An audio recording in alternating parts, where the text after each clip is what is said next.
Okay, hello, welcome back, ladies and gentlemen. Hope you enjoyed the sumptuous lunch that we have prepared for all of you. So without further ado, we're going to dive straight into our second panel, the topic, making arts and culture accessible to everyone. So I'd like to introduce our very distinguished panel. Firstly, Ms. Jean Lu, founder, Superhero Me. Dr. Lucy Bolger, lecturer of music therapy, creative art therapies, research unit, University of Melbourne, Australia. Ms. Izan Satrina, Chief Executive Officer, Cultural Economy Development Agency, Malaysia. Ms. Rachelle Tan, Head of Venues and Programs Management, Esplanade. And Mr. Paul Adams, Learning and Engagement Manager, Singapore Repertory Theatre. Our panel will be moderated by Mrs. Rebecca Chew, Academy Principal, Singapore Teachers Academy for the Arts. Ladies and gentlemen, please join me to give a big hand for our panel, please. So likewise, please log on into Pigeonhole. You can ask your questions via Pigeonhole anytime throughout the session. Also later on, should you wish to use the microphones, our moderator will call for it. So without further ado, I'd like to hand the time over to Mrs. Rebecca Chew. Hello everybody, welcome back, and thank you for coming back to the session immediately after a sumptuous lunch and a short siesta for some of us. This is a very exciting panel that I have the privilege to host today.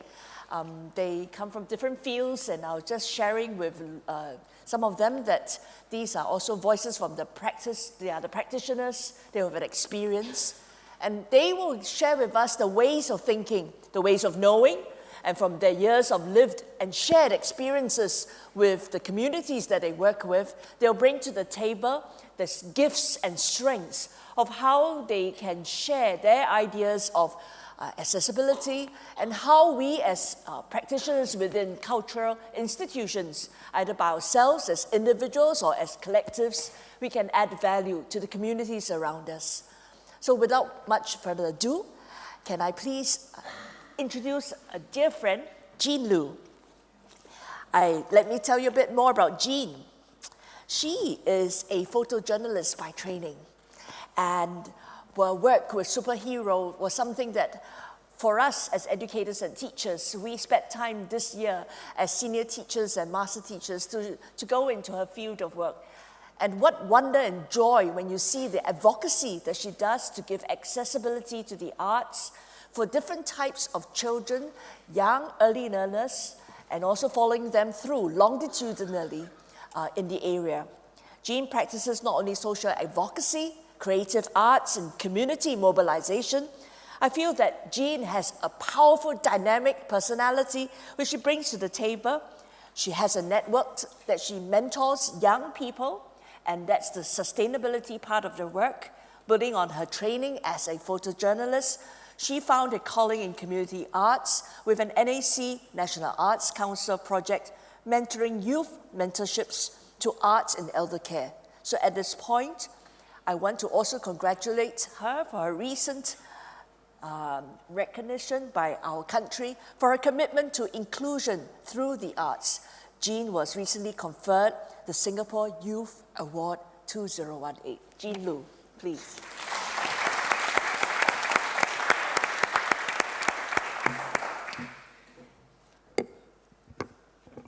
Hi everyone, good afternoon. So my name is Jean, and I lead an inclusive arts movement called Superhero Me.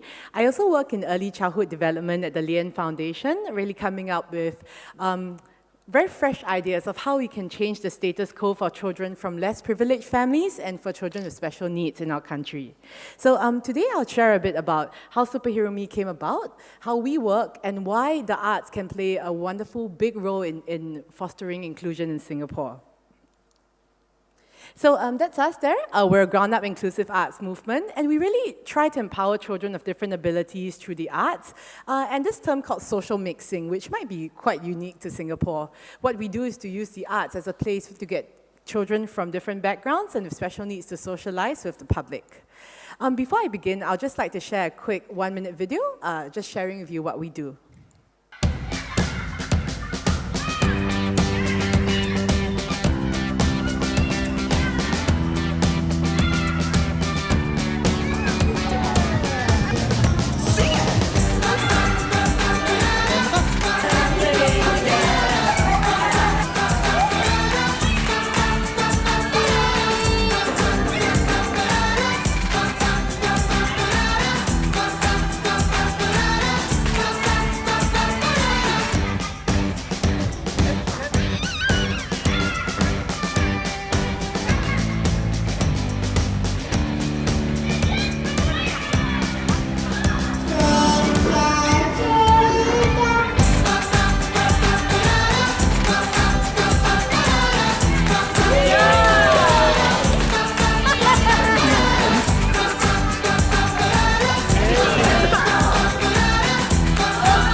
So that's us in a nutshell.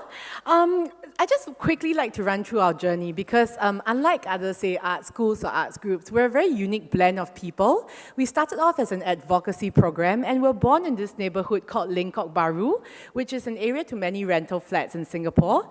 These 15 preschoolers are our, what we call our pioneer batch of heroes, and today most of them still work with us in a different capacity.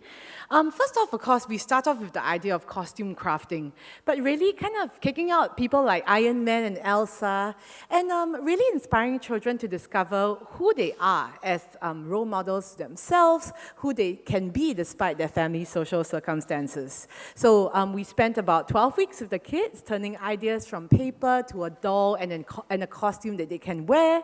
We then did a photo shoot in their neighborhood, with the bigger idea here being that they can bring light to the darkness no matter their family's circumstance. Some other of our pioneer heroes are Rao the Weather Warrior, Benjamin the Animal Whisperer, Raouf the Snow Globe. Very quickly in year 2015, if you guys remember, it was SG50, and we were pushed by then the Lian Foundation to really come up with ways to inspire Singaporean families to think if Singapore can be more than a tuition nation.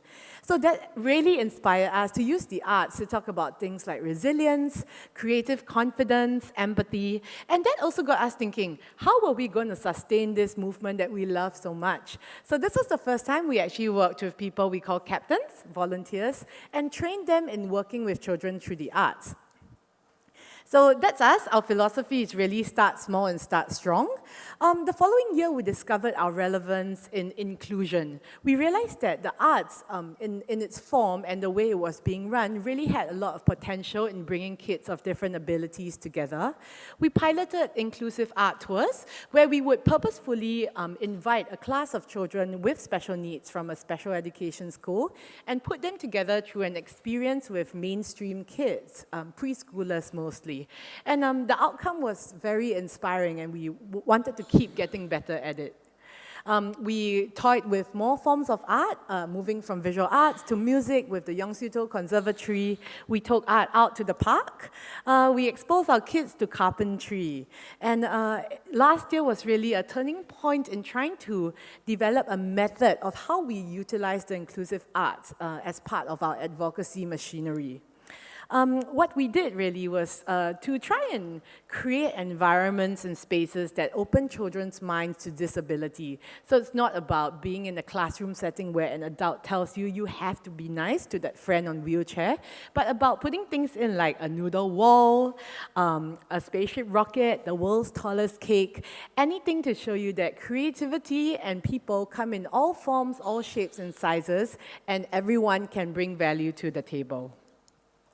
We're very proud this year to be one of the headline acts for Singapore Art Week. That gave us a different way of working with our children. So we actually paired artists who have had existing friendships with the kids on 4-month-long journeys where they followed their kids back to their hometown, because some of our children are from China, really going deep onto that one-on-one relationship and taking the process and outcome as a way of advocacy. In March this year, we explored dance, specifically working with children with multiple disabilities with the one goal of getting them off their wheelchairs, because the wheelchair is so closely tied to their identity.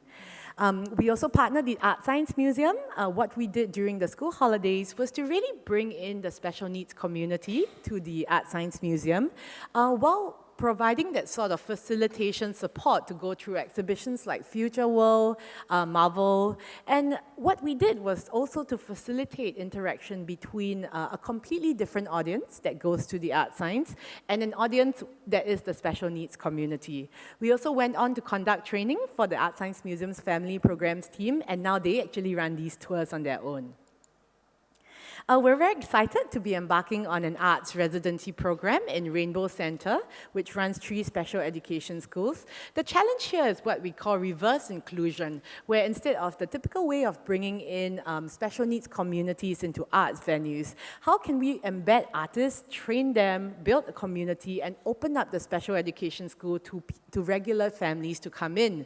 We're very excited to be working with things like assistive technology to create art, and really using theatre to bring out a new side to these children. So that's us. Just conducted a series of experimental play labs in December. So really, I think if we to sum up our mission, it's really about realizing and harnessing the potential of kids with disabilities, special needs, and from less privileged backgrounds through a range of art forms. More importantly, it's about bringing people who are not artists into the picture. Creativity itself should not be limited to a particular art form, but how can we bring in engineers, designers, teachers, social workers to embrace the arts as a channel of fostering social inclusion. And last but not least, we love advocacy, and we see the arts as a very right platform to promote that kind of self-advocacy with the kids. I'm sure many of you know this diagram. The Singapore school system is toying within segregation and integration, but the arts itself has a very big space for us to actually play around with inclusion. Because why? It's not a place, it's not a set of strategies. It's really about people coming together with active commitment to ensure that every child is engaged. And the relevance of our work, really, the foundation I work for conducted a survey in 2016. We found that 7 in 10 Singaporeans are okay with special needs people in their midst, just don't sit next to me. That 1 in 10, only 1 in 10 Singaporeans have the courage to work with kids with special needs. I'm very proud to say that after our captain's program, all of them become that 1 in 10 and bring their knowledge back to their own community. So I think we also came up with this idea of, I'm normal, you're normal, why should we care about inclusion? So we draw a lot of learnings from Kindergarten, Singapore's first inclusive preschool that's built by the foundation. This is a link to a documentary we did on it. We also draw a lot of inspiration from overseas visits as part of my work in early childhood development on how Finland, for example, supports all kinds of learners. When we talk about it in the arts, I like Dr. Alice Fox's definition of it, that it's really a mutually beneficial exchange that results in high-quality art experiences. How we work it is really, there's a lot of training, planning, and intentional instruction. We do a lot of scaffolding during the event, and at the end of it, it's really about reflection and advocacy. Due to the lack of time, I will just skim through a sense of how we work. A lot of our training focuses on setting goals, program goals, space goals, team goals, and personal goals. The 10 things we do before we do anything as an inclusive arts movement is really about one thing, relationship building. And then it goes on to things like program goals, where we decide how we want to work in a space, working with a team, and lastly, coming up with your personal goals. So I think with that, I would really like to end off highlighting that for us, the engine of Superhero Me really boils down to one thing, our captains. At the end of it, we are not a venue, we are not a program, but we're a community hoping to impart this whole idea of togetherness, of courage, really to drum up that sense of social advocacy that inclusion should not be something only advocated for by the disabled. So with that, I think I'll end my presentation. Thank you so much. Brilliant, thank you.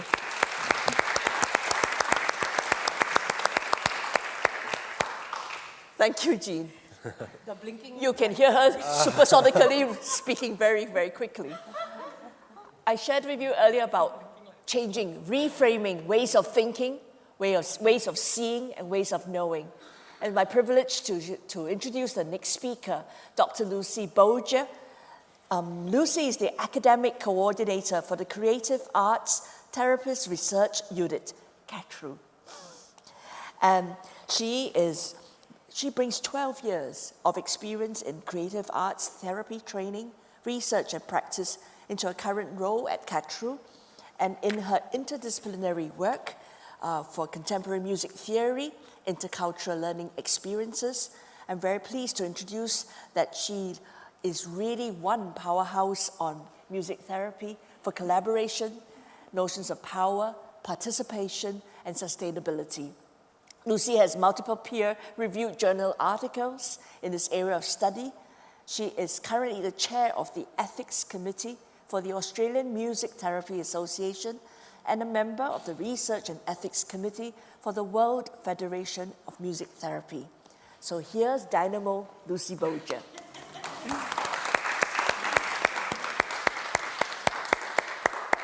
Thank you, Rebecca, for that introduction, and thank you very much for this very kind invitation to come and speak to you here in Singapore. It's my first visit to Singapore, and it's been wonderful so far to hear not only around arts engagement and inclusion, but also just a little bit more about Singaporean culture as well.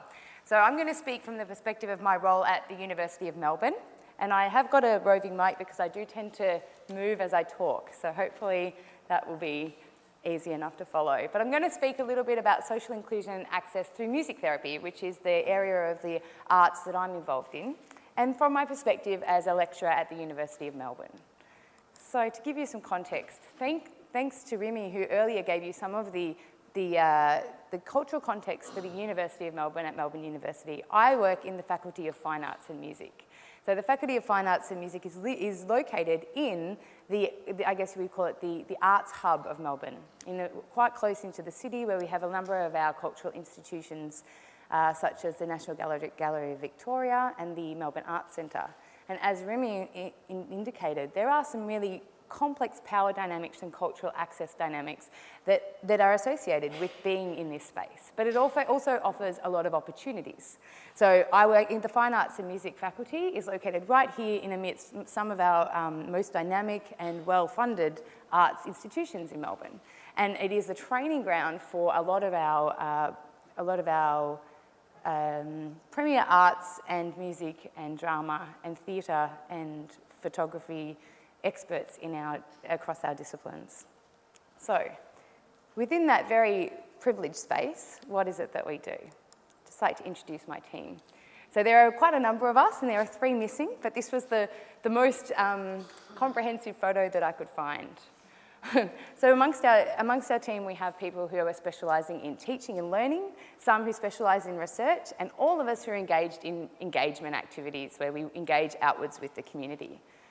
So what I thought I would do is share the 3 strands of the university's work, which come across these 3 areas of teaching and learning, research and engagement, and talk about the ways that we as a music therapy department at the university are using our platform at the university to explore inclusion and access from the perspective of music therapy, which is our discipline. So the primary way that we engage is through the Masters of Music Therapy.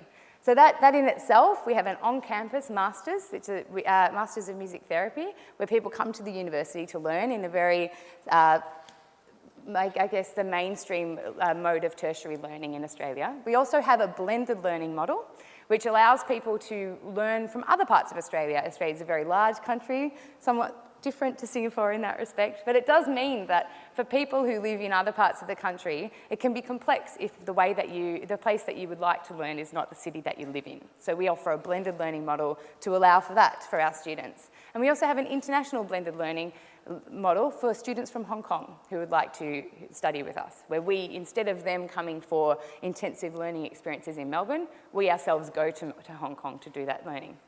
As well as that, we have a research unit where we're very interested in both graduate level research, which is PhD study, and our staff research, and we engage in participatory research through our music therapy lab.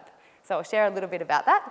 And I'll also offer a couple of examples of some engagement work that we've done, projects and partnerships. And the specific example that I'll share is a partnership that I've been involved in with the National Gallery of Victoria, where our music therapy students work together with community groups from underprivileged schools who are coming to the gallery to learn about Van Gogh in this case. But for those of you who perhaps haven't come across music therapy before, music therapy is one of the many amazing ways that our arts, I guess we would call it the arts and health space in Australia. So music therapy is one way that we do that. There's also community art, there's drama therapy, there's community theatre. There's lots of different ways that people are engaging in this space. So I'm just sharing the one space that is my expertise here. But I've used the definition that I am offering for you here is from the Singaporean Association of Music Therapy, because I figure that is probably the most appropriate for you to be thinking about. But essentially what music therapists do is that we use music as a tool to support the health and wellbeing outcomes, to facilitate health and wellbeing outcomes that are chosen by people that we work with. Across areas of emotional, social, cognitive, physical development, and across the areas of education, health, later life and community settings. So it's quite a diverse, I guess, umbrella. The scope of our practice is quite diverse, but then the way that we actually enact that practice varies depending on our skills and our interest across the sector. So I'm just going to talk about inclusion and access at the university in the area of music therapy. So when we're training in our teaching and learning stream of the university, we explore inclusion and access essentially through the theory that we're sharing with students. So there's quite a high priority for us in supporting students to have an inclusive agenda in the way that they're thinking about their work. Because contemporary music therapy theory is quite strongly informed by ideas from the Declaration of Human Rights, in particular Article 27, which I'm sure many of you are very interested in and aware of, the idea that everyone has the right to freely participate in the cultural life of community and to enjoy the arts and to share the scientific advancement and its benefits. And why that article is so important is that for some people in our society, in Australia, their particular set of needs means that they're not as able to access those human rights without perhaps some additional supports or some additional opportunities or some additional, I guess, tools that can support that. So what we think about when we're supporting students to train is what kind of needs might the people that we work with have, and how might we be able to use our skills to support them for those needs to be met so that they can enact their human rights as a consumer of art and a participant in the arts in Australia.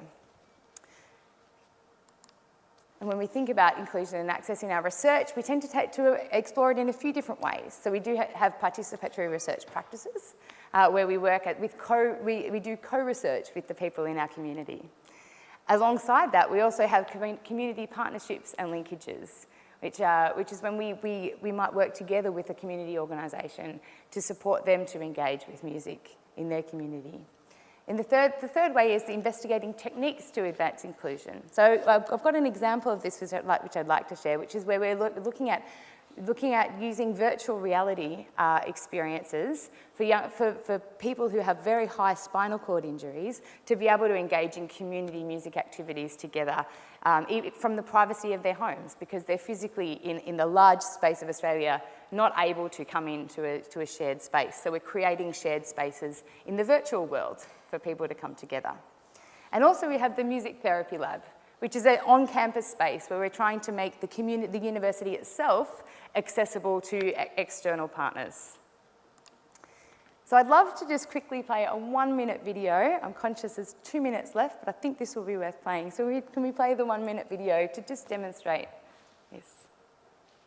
National Disability Awards will be presented in 6 categories in Canberra tonight, including those who are using cutting-edge technology to help people living with disability. Social Affairs correspondent Norman Hermont met 2 of the finalists.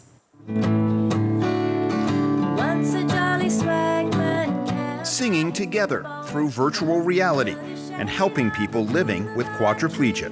And he sang as he watched, waited till he's Billy Boy. This prototype at the University of Melbourne lets singers get together virtually without leaving home. Singing develops muscles people with quadriplegia need to breathe more easily. They can just put on the headphones and then be transported to a campfire with some other people sitting around, and we can sing together. No, leave the campfire. I like the campfire. Yeah, leave that. Participants can choose the setting they want.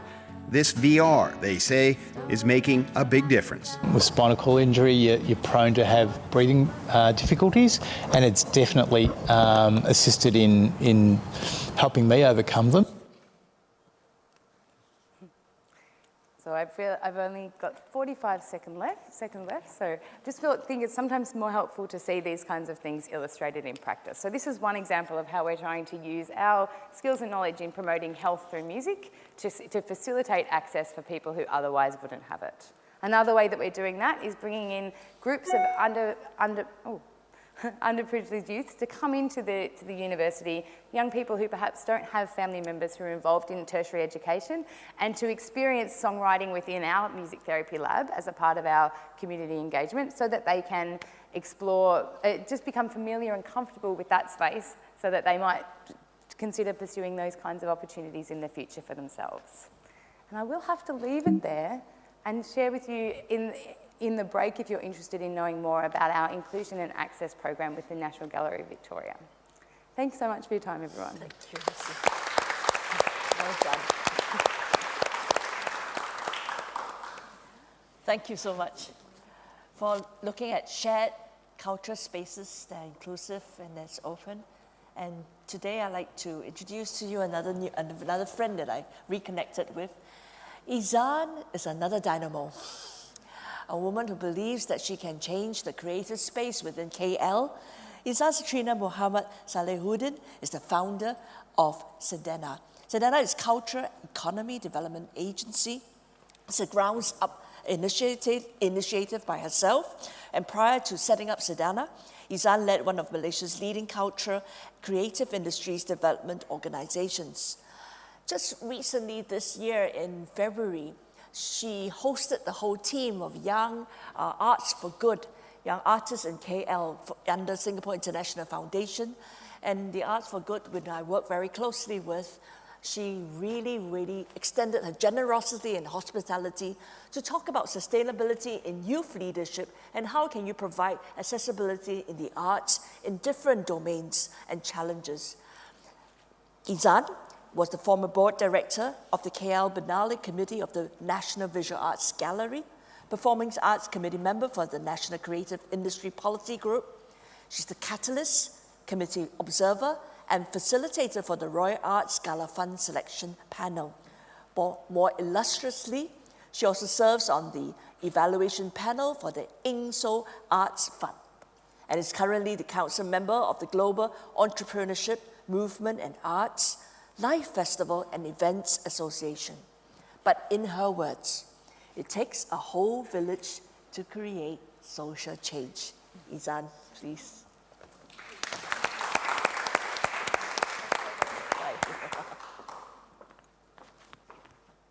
Hi, everybody. I feel like this afternoon is a bit serious. Is everyone okay? Well, could I just ask the technical team to perhaps switch off my Wi-Fi? I think the sound, the email coming in is coming from my laptop. Yeah? Oh, okay. So before that, I'm glad I'm behind a rostrum because I have this bad habit of shaking my leg every time I give a little talk. And even though I've worked with the Singapore Tourism Board for 7 years, and I'm a retired dancer, I still get nervous. So very quickly, I'd like to thank the organizers who have invited me to be here today with such a distinguished panel. And also a very quick shout out to our friends in the National Arts Council Singapore, Rosa's team, who has been kind enough to arrange some meetings for us when we were here the last time. So, Friends of the Arts. Whilst Malaysia may not have been listed for its own cendol by CNN, a shift of regime took place recently in Malaysia. As you may all know, a coalition that has ruled Malaysia for all of 61 years has since then lost power, and the nation is now led by the Pakatan Harapan, or Alliance of Hope government. Our Prime Minister, this 93-year-old Honorable Tun Mahathir Mohamad, who was previously the Barisan National Prime Minister for 22 years, has now returned and become the world's oldest sitting elected leader. And on the other side of the coin, we also have the youngest cabinet minister, Syed Saddiq, who is the youngest minister in Asia. Now, in its 6 months, our new government has pledged to institutional reforms. That is, after all, the premise of this change. People power has made this historical moment. But where is the change of the arts reform in Malaysia? And forgive me for talking about this a bit more because it provides a different perspective to today's discussion.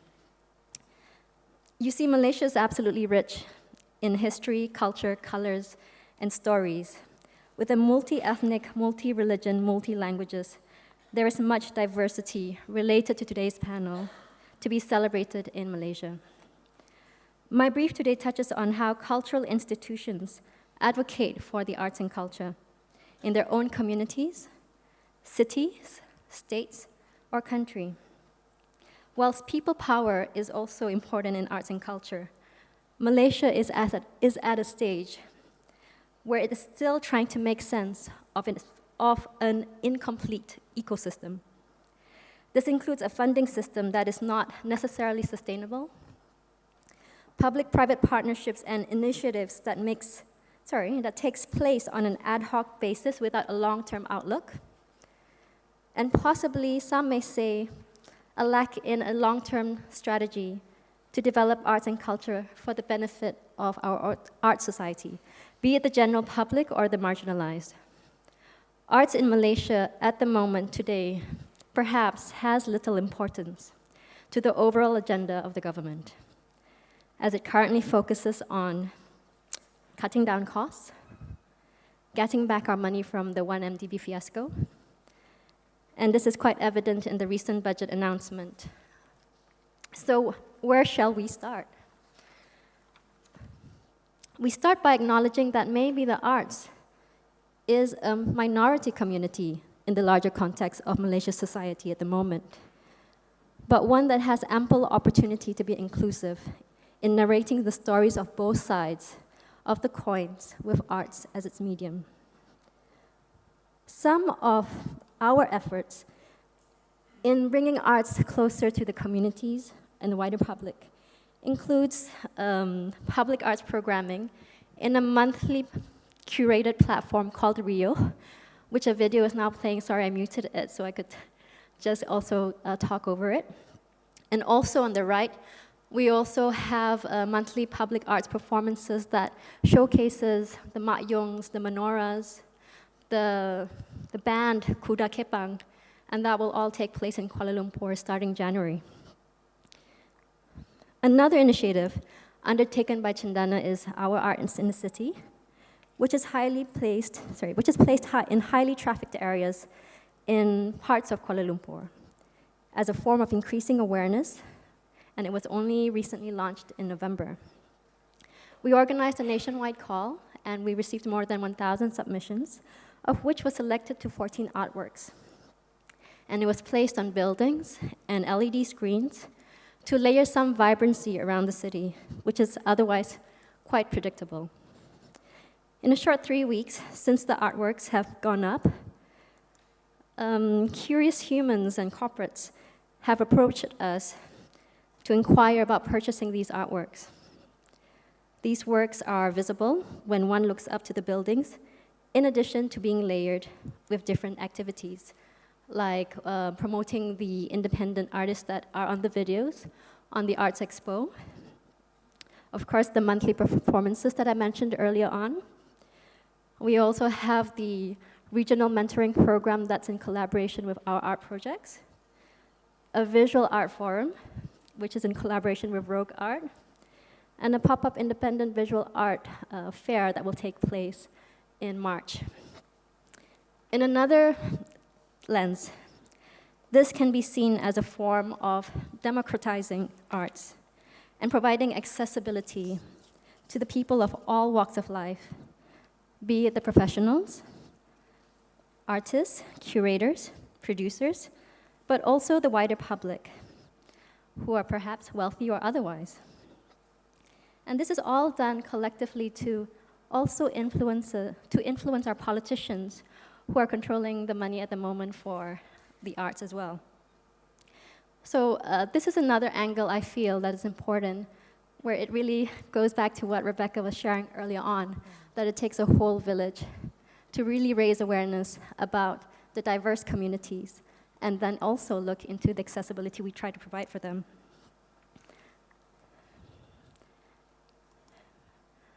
So these were just some of the visuals for the additional layering of programming.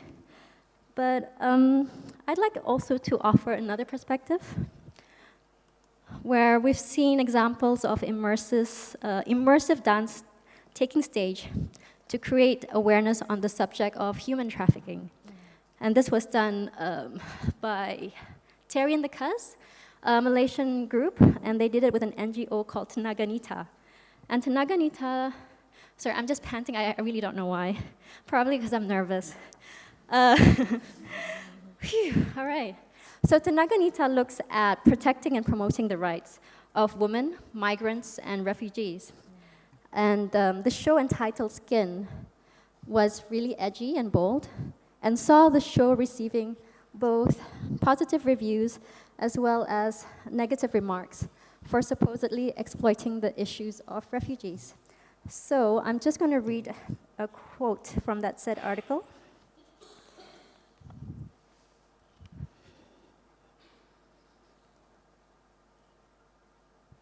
Exploiting the issues of refugees. Okay. Thank you, Terry Nicuz, for your production. It made me incredibly angry.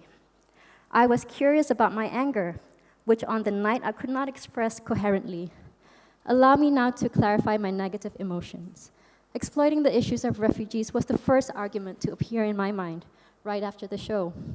I continued generating other ideas to explain my anger, using the sorrow of others for your own intellectual satisfaction. The glorification of your own privilege to discuss something about someone who has no choice, and making fun of the pain of others. I think it is crucial to criticize productions which market their own work using trendy social issues. This is what I call exploitation, highlighting the issues of human trafficking, slavery, and refugees, as it was done, did not really create awareness. It merely provoked curiosity by using the pain and sadness of others as a kind of spectacle. It ended up just being propaganda, avoiding any serious debate about the issue. But nevertheless, they have sort of rectified some of these concerns, and they have been touring. The show has been touring to Adelaide, Georgetown, Penang, Bendigo, Melbourne, Darwin, and also be setting up a show next year in United Kingdom. So I have one more minute. I talked so fast. So I'm just going to leave you with a video, but I really wanted to share with you those points that are from an institution's perspective, and the point of also not just us playing a role, but other artists and parts of the community who are also trying to create awareness of these diverse and marginalized communities as well, and how they are also equally important in playing that role. So I thank you for this opportunity, and I hope to take questions later. So.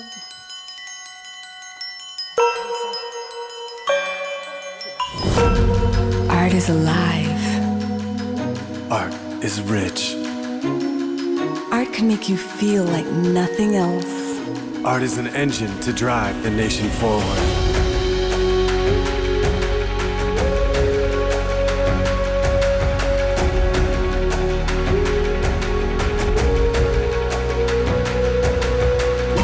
Art pushes people to gather and celebrate, to invest their energy in brand new ways. And to invest in Malaysian art is to invest in us. Art is our gorgeous history and our bright future. CENDANA pushes us forward.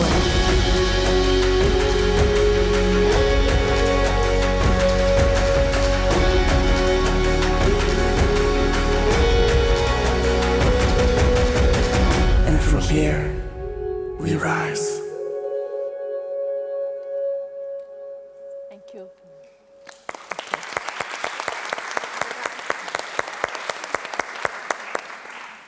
Thank you, Izan, and for sharing CENDANA's vision and aspiration and hope. Thank you for giving confidence and bravery to a lot of people in the community that you work with. I'd like to introduce to you, some of it, Rachelle may not be new to you, and she is working as the head of venues and program management at Esplanade Theatres on the Bay.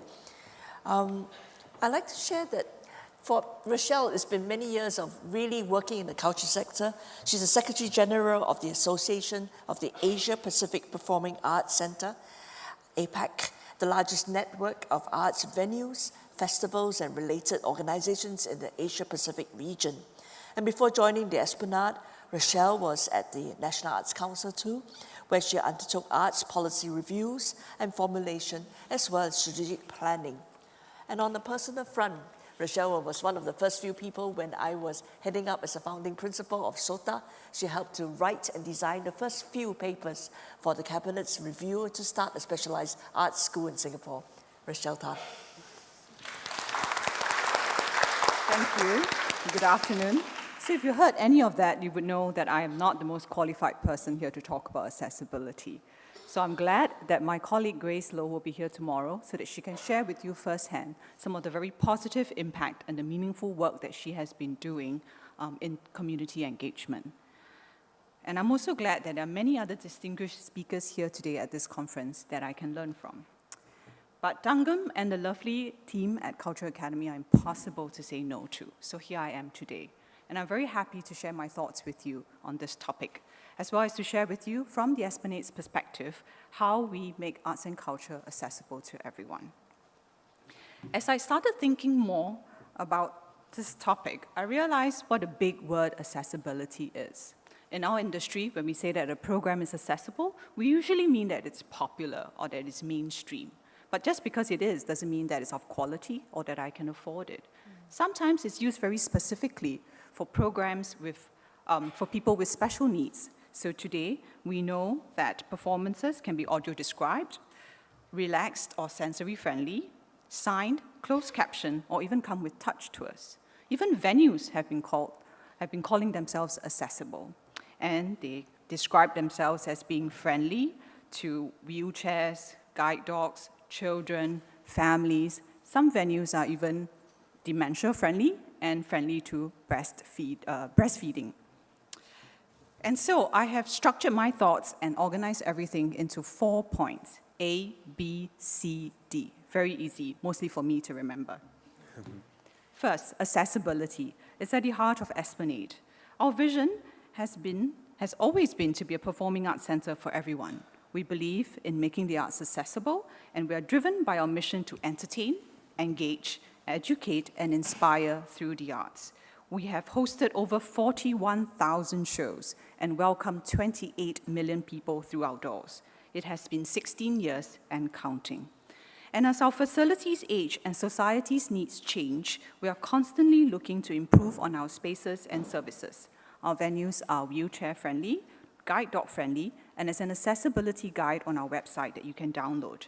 In 2016, we converted an underutilized foyer space on level 4 into Pip's Playbox. This is a dedicated space for children and their families with many interactive activities, including storytelling sessions, craft and reading corners, and an outdoor play area. In the same year, we installed tactile floor markings to help the visually impaired. Earlier this year, we also installed handrails to provide stability and support as people walk through the concourse steps.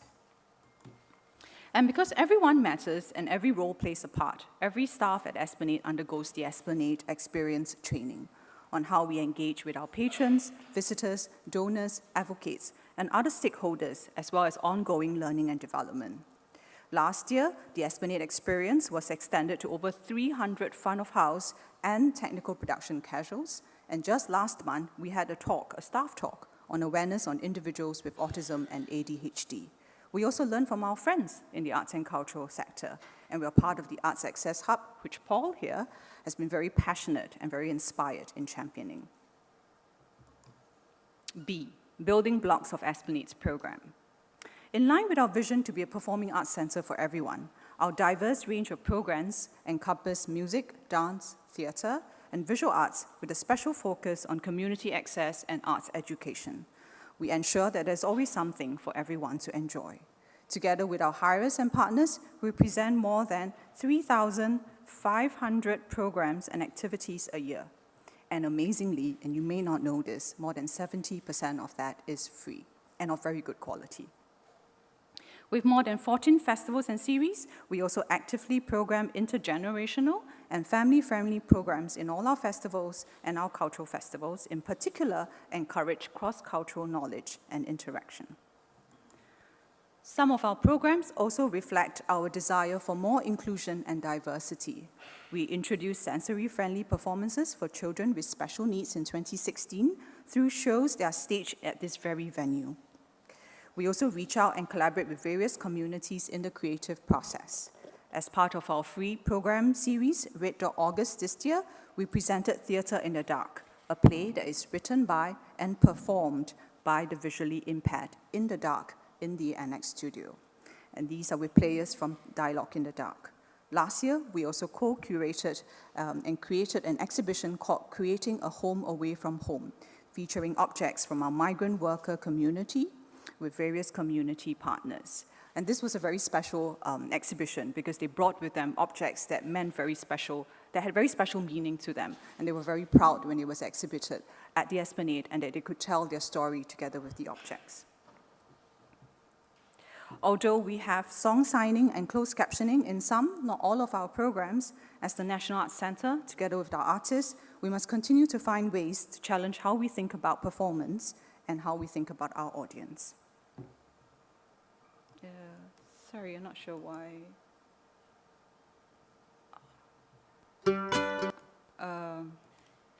Sorry about that. I think the video is playing prematurely, so I'll just skip on to the rest of my presentation before I get on to the video. In addition, one of the basic principles that every programmer learns at the Esplanade is on ticket pricing.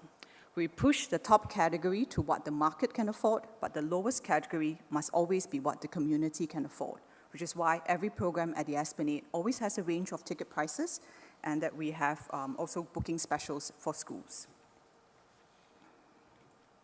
Can I just skip to,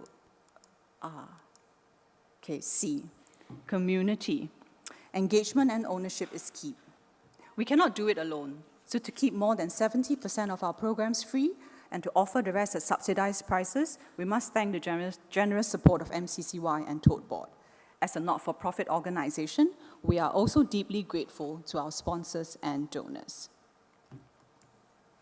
It is also with their support that we were able to set up a dedicated community engagement unit in 2014. And today, they organize more than 500 activities and touch the lives of more than 10,000 beneficiaries in Singapore.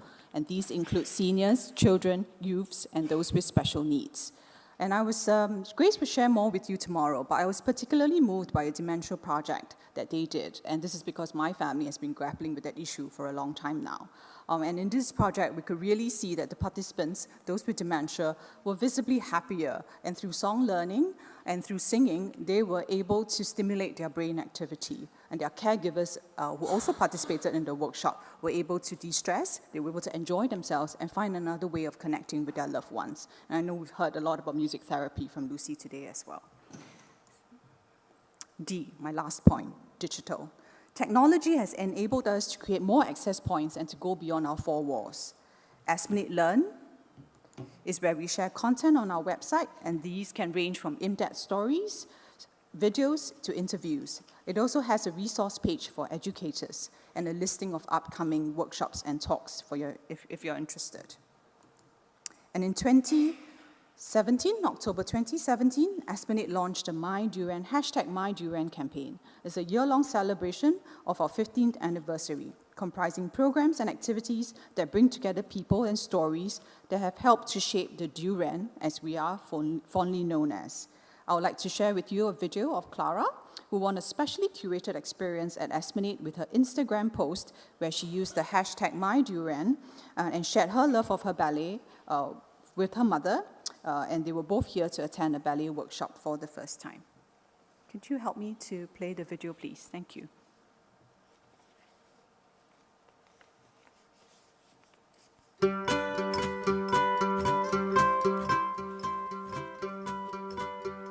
Hi, my name is Clara, winner of the #MyDurian September experience, and today I'm going to have lunch with the wonderful Muna.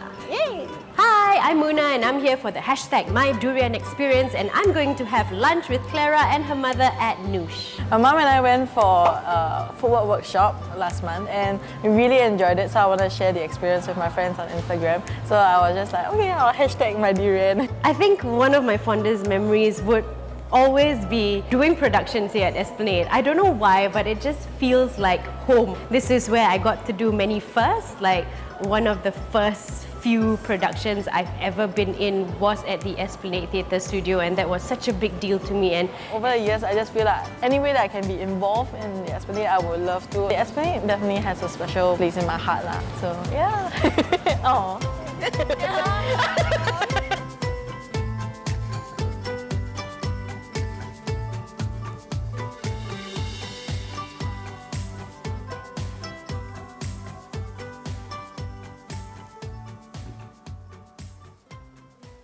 So we're just beginning to explore more digital tools to enrich the visit experience by connecting the online and the offline together.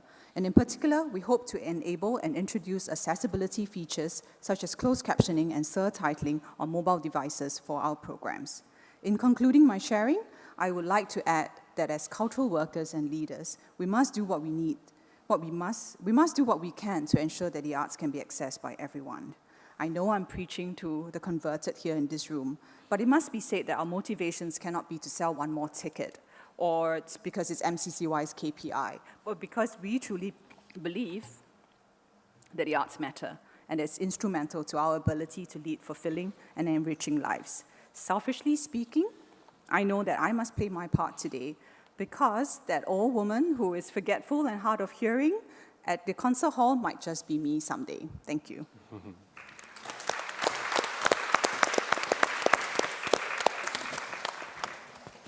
Thank you, Rachelle. Rachelle had hoped for everyone to have access to the arts and to experience firsthand how the arts and culture feed in the fullness of our being, especially when today's economically progressive and yet increasing uncertain and violent world. I share these thoughts with you, and I appreciate what you have shared. And in this space, when Paul will be leading us into, he will give us an experiential experience. It's a different way of looking at a panel discussion. Paul Adams, can I please first introduce you properly? He comes from the Singapore Repertory Theatre, SRT, as a full-time learning and management engagement manager. Paul joined SRT from Manchester, UK after spending 10 years in the theatre industry, working for leading charities and commercial theatre companies. Right in Singapore, Paul is also known for the Access Arts Hub as the driving force and the team. The Access Arts Hub is a consortium of organizations and individuals championing better access to arts for persons with disabilities. So I know he needs a lot of time. So Paul, away you go. Thank you. Cool. Paul Thank you very much. Please. Yeah, nice to meet everybody, and it's an absolute privilege to be here to share this panel with you guys and to speak at the event today. So we'll kick straight into my keynote. Am I in charge? I'm in charge, okay. So I'm wearing two hats today. I won't go into them in absolute detail, but so the question that I want to pose is, what happens when disability disappears? Okay? And I'm approaching accessibility today in terms of making arts programming accessible for persons with disability in particular.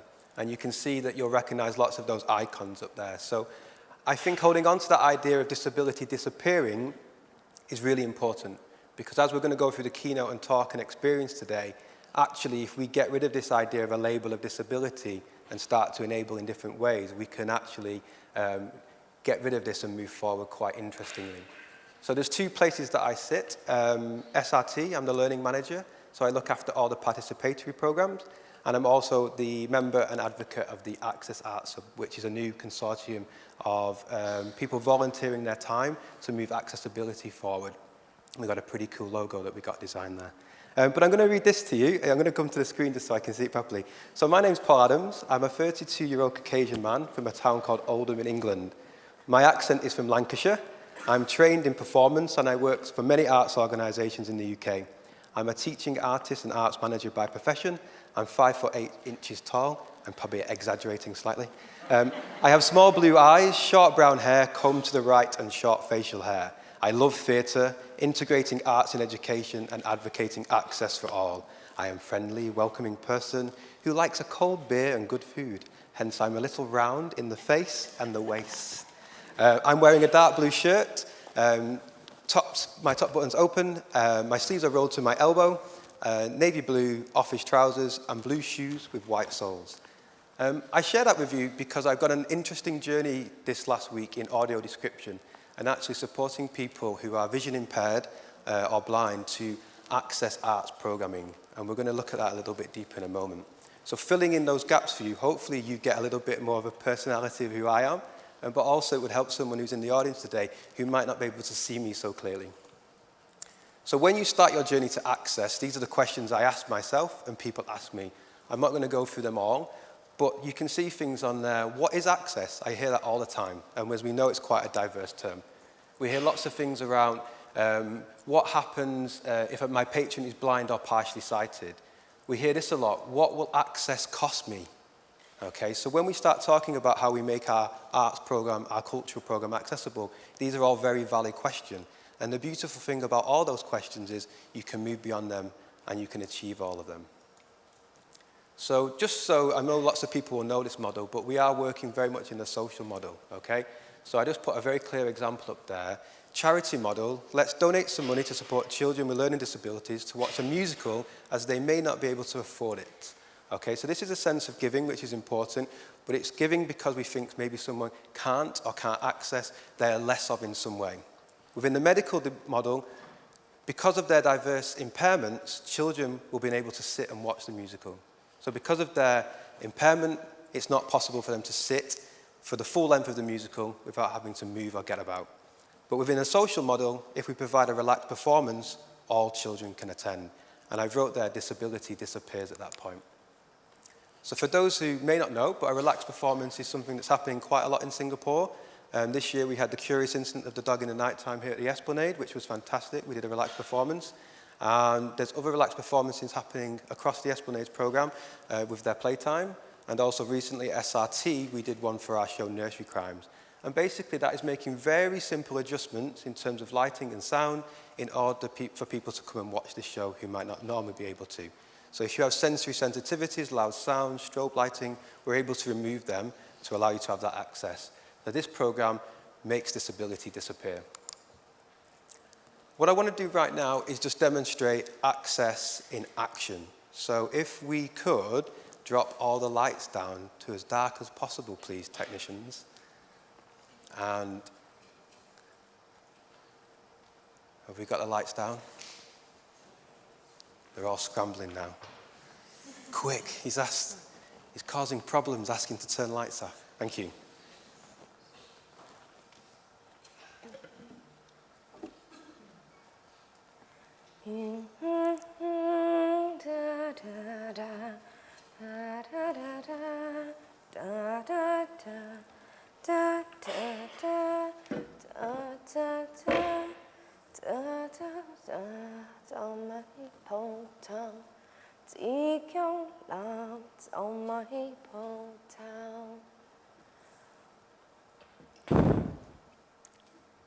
My grandmother's sister, my great-aunt, was sent from Guangdong province in China to Singapore with a cardboard suitcase holding rice for the journey, a photograph of the family she was supporting back home, and her red cloth cap and blue Sanfu uniform.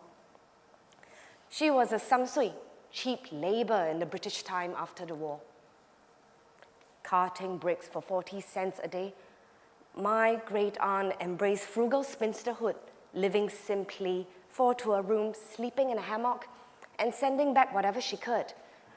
Or so the official story goes, the one we Singaporeans all know. Toiling like a snail on the construction site, my great-aunt became so bent from carrying bricks that her bones began to bend and relearned their shape. No longer able to unbend, a permanent physical impairment. Her posture reflected her lowly station in life, unable to straighten and look others in the eye, a lifetime of scouring the ground. Do not pity me, she said. 你千祈冇可憐我啊！雖然我頭耷耷，去到淡水度，起到河面度，仲睇到藍天，仲睇到白雲，有時地下仲有金針添。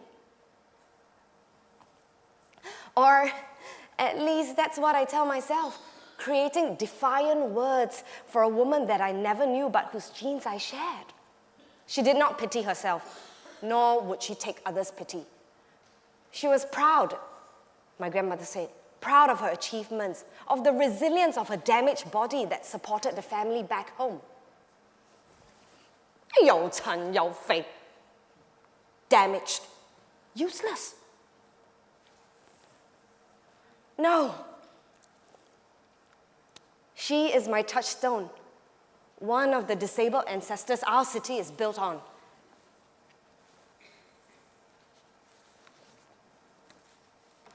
Thousands upon thousands, scar upon scar.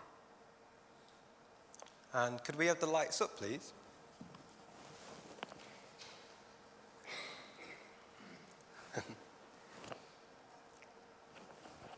Brilliant. So I'm sure you'll agree that listening to that was quite interesting, but we had no idea who this person is. We couldn't see them, and there was lots of things that were happening. So just to close the presentation, we're going to see it one more time.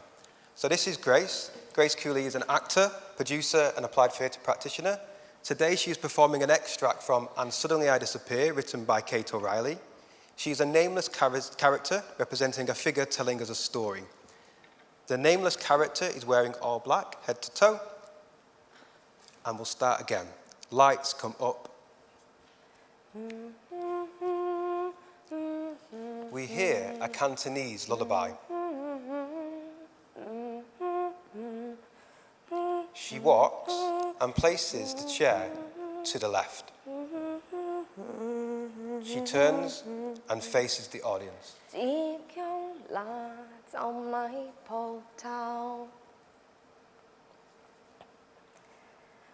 My grandmother's sister, my great aunt, was sent from Guangdong province in China to Singapore with a cardboard suitcase holding rice for the journey, a photograph of the family she was supporting back home. She mimes the clothes that she's talking about. And her great red cloth cap and blue samfu uniform. She was a samsui, cheap labor in the British time after the war. Carting bricks for 40 cents a day, my great aunt embraced frugal spinsterhood, living simply, 4 to a room, sleeping in a hammock, and sending whatever she could to the family back home. Or so the official story goes, the one we Singaporeans all know. She hunches her shoulders, becoming frail in appearance. Toiling like a snail on the construction site, my great aunt became so bent from carrying bricks that her bones relearned their shape and became hunched, doubled over. She sits. A permanent physical impairment, no longer able to unbend. Her lowly posture reflected her station in life, unable to straighten and look others in the eye, a lifetime of scouring the ground. Do not pity me, she said. She becomes grandma, stooping forward and pointing a sharp finger. 你千祈冇可憐我啊！雖然我頭耷耷，去到騰水度，去到河面度，仲睇到藍天，仲睇到白雲，有時地下仲有金沙添。 She sits up straight.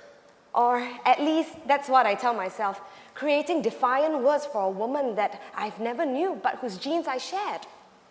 She did not pity herself, nor would she take others' pity. She was proud of her achievements, my grandmother said. Proud of the resilience of her damaged body that sustained the family back home. She adjusts her posture again.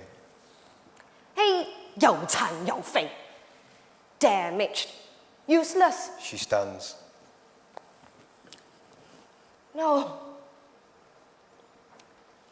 She's my touchstone. One of the disabled ancestors our city is built on.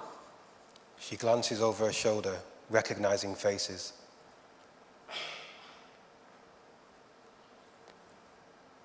Thousands upon thousands, scar upon scar. Ladies and gentlemen, Grace Cooley, thank you very much. I'm well over, so I will stop there. Just to say that next year SRT are committing to audio describe 6 performances in our programme, but please do grab me about that. Sorry for running over. Thank you. Thank you. Thank you, Grace. Thank you, Grace.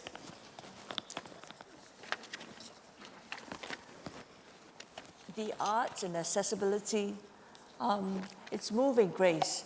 From a person who came from a family from Saigo Lane, when it's audio described, it touches you in a different way because you talk about lived and shared experience.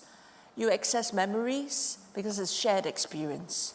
Sago Lane for us is an inner city and it was very deprived. And for us, for me as a family, we came through not because of the arts in Cantonese opera, for my family, but through education. And now I'd like to bring the panel back to some of the things that I'm very concerned as an educator. For yourselves, in giving accessibility, what has been the most transformative thing that you have experienced yourself when you're working with your communities? And perhaps, can I please first ask Lucy Bolger, in your work with the intersections between hospital work, teachers, educators, academics, and research, what has been the most powerful and transformative that made a difference for you in music therapy and accessibility in the arts?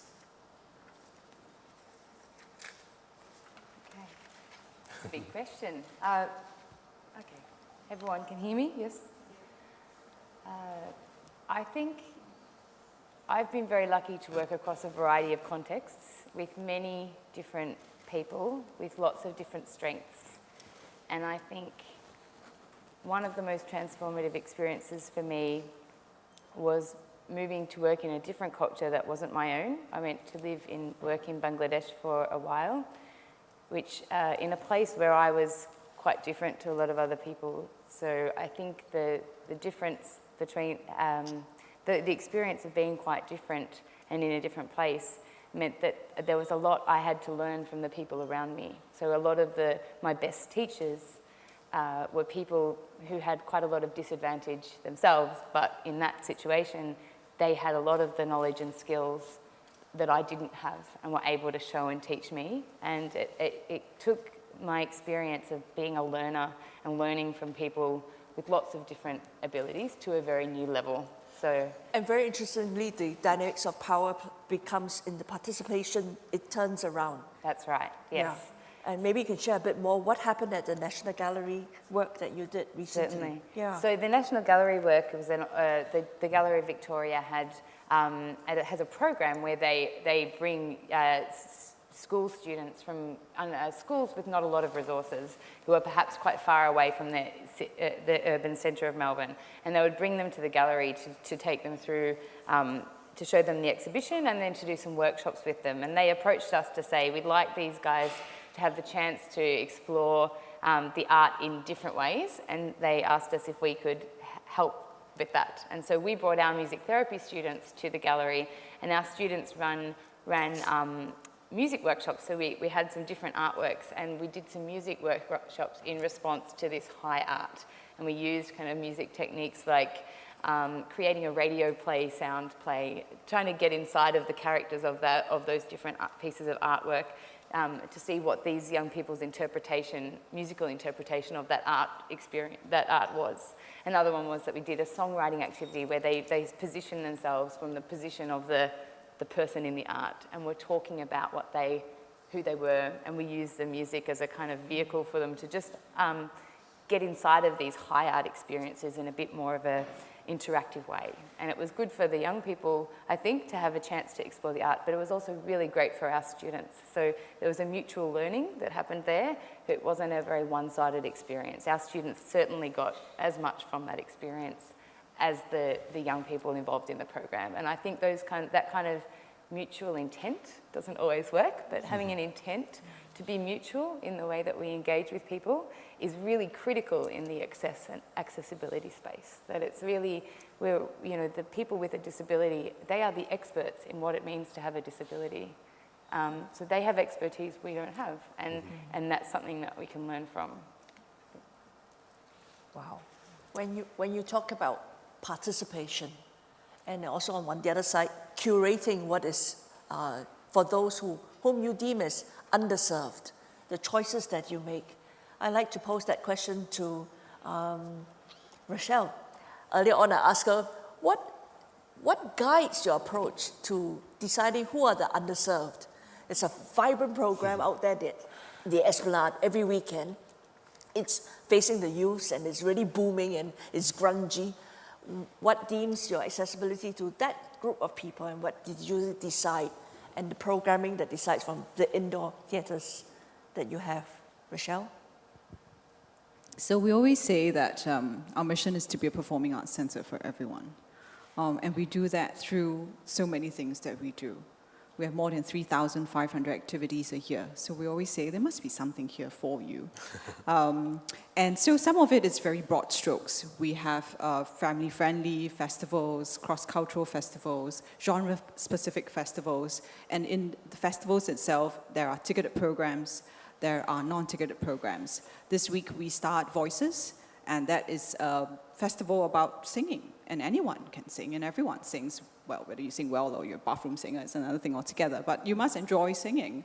And you can attend a workshop for as little as $6. So I think it's difficult to, but I mean, we all have priorities and there are limited resources. So I have to say that we have a very dedicated team of programmers that really look into their own areas and in how in using the arts you can reach out to different people who come.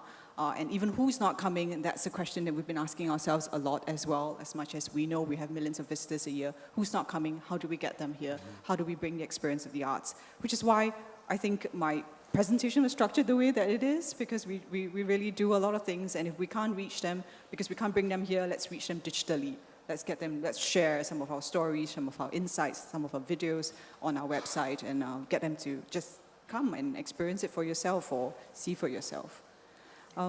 There's a related question on Pigeonhole, actually. You can flash that out. It's active on my screen. While museums in SG are moving towards more senior-friendly and special needs-friendly programs, is there demand for these programs?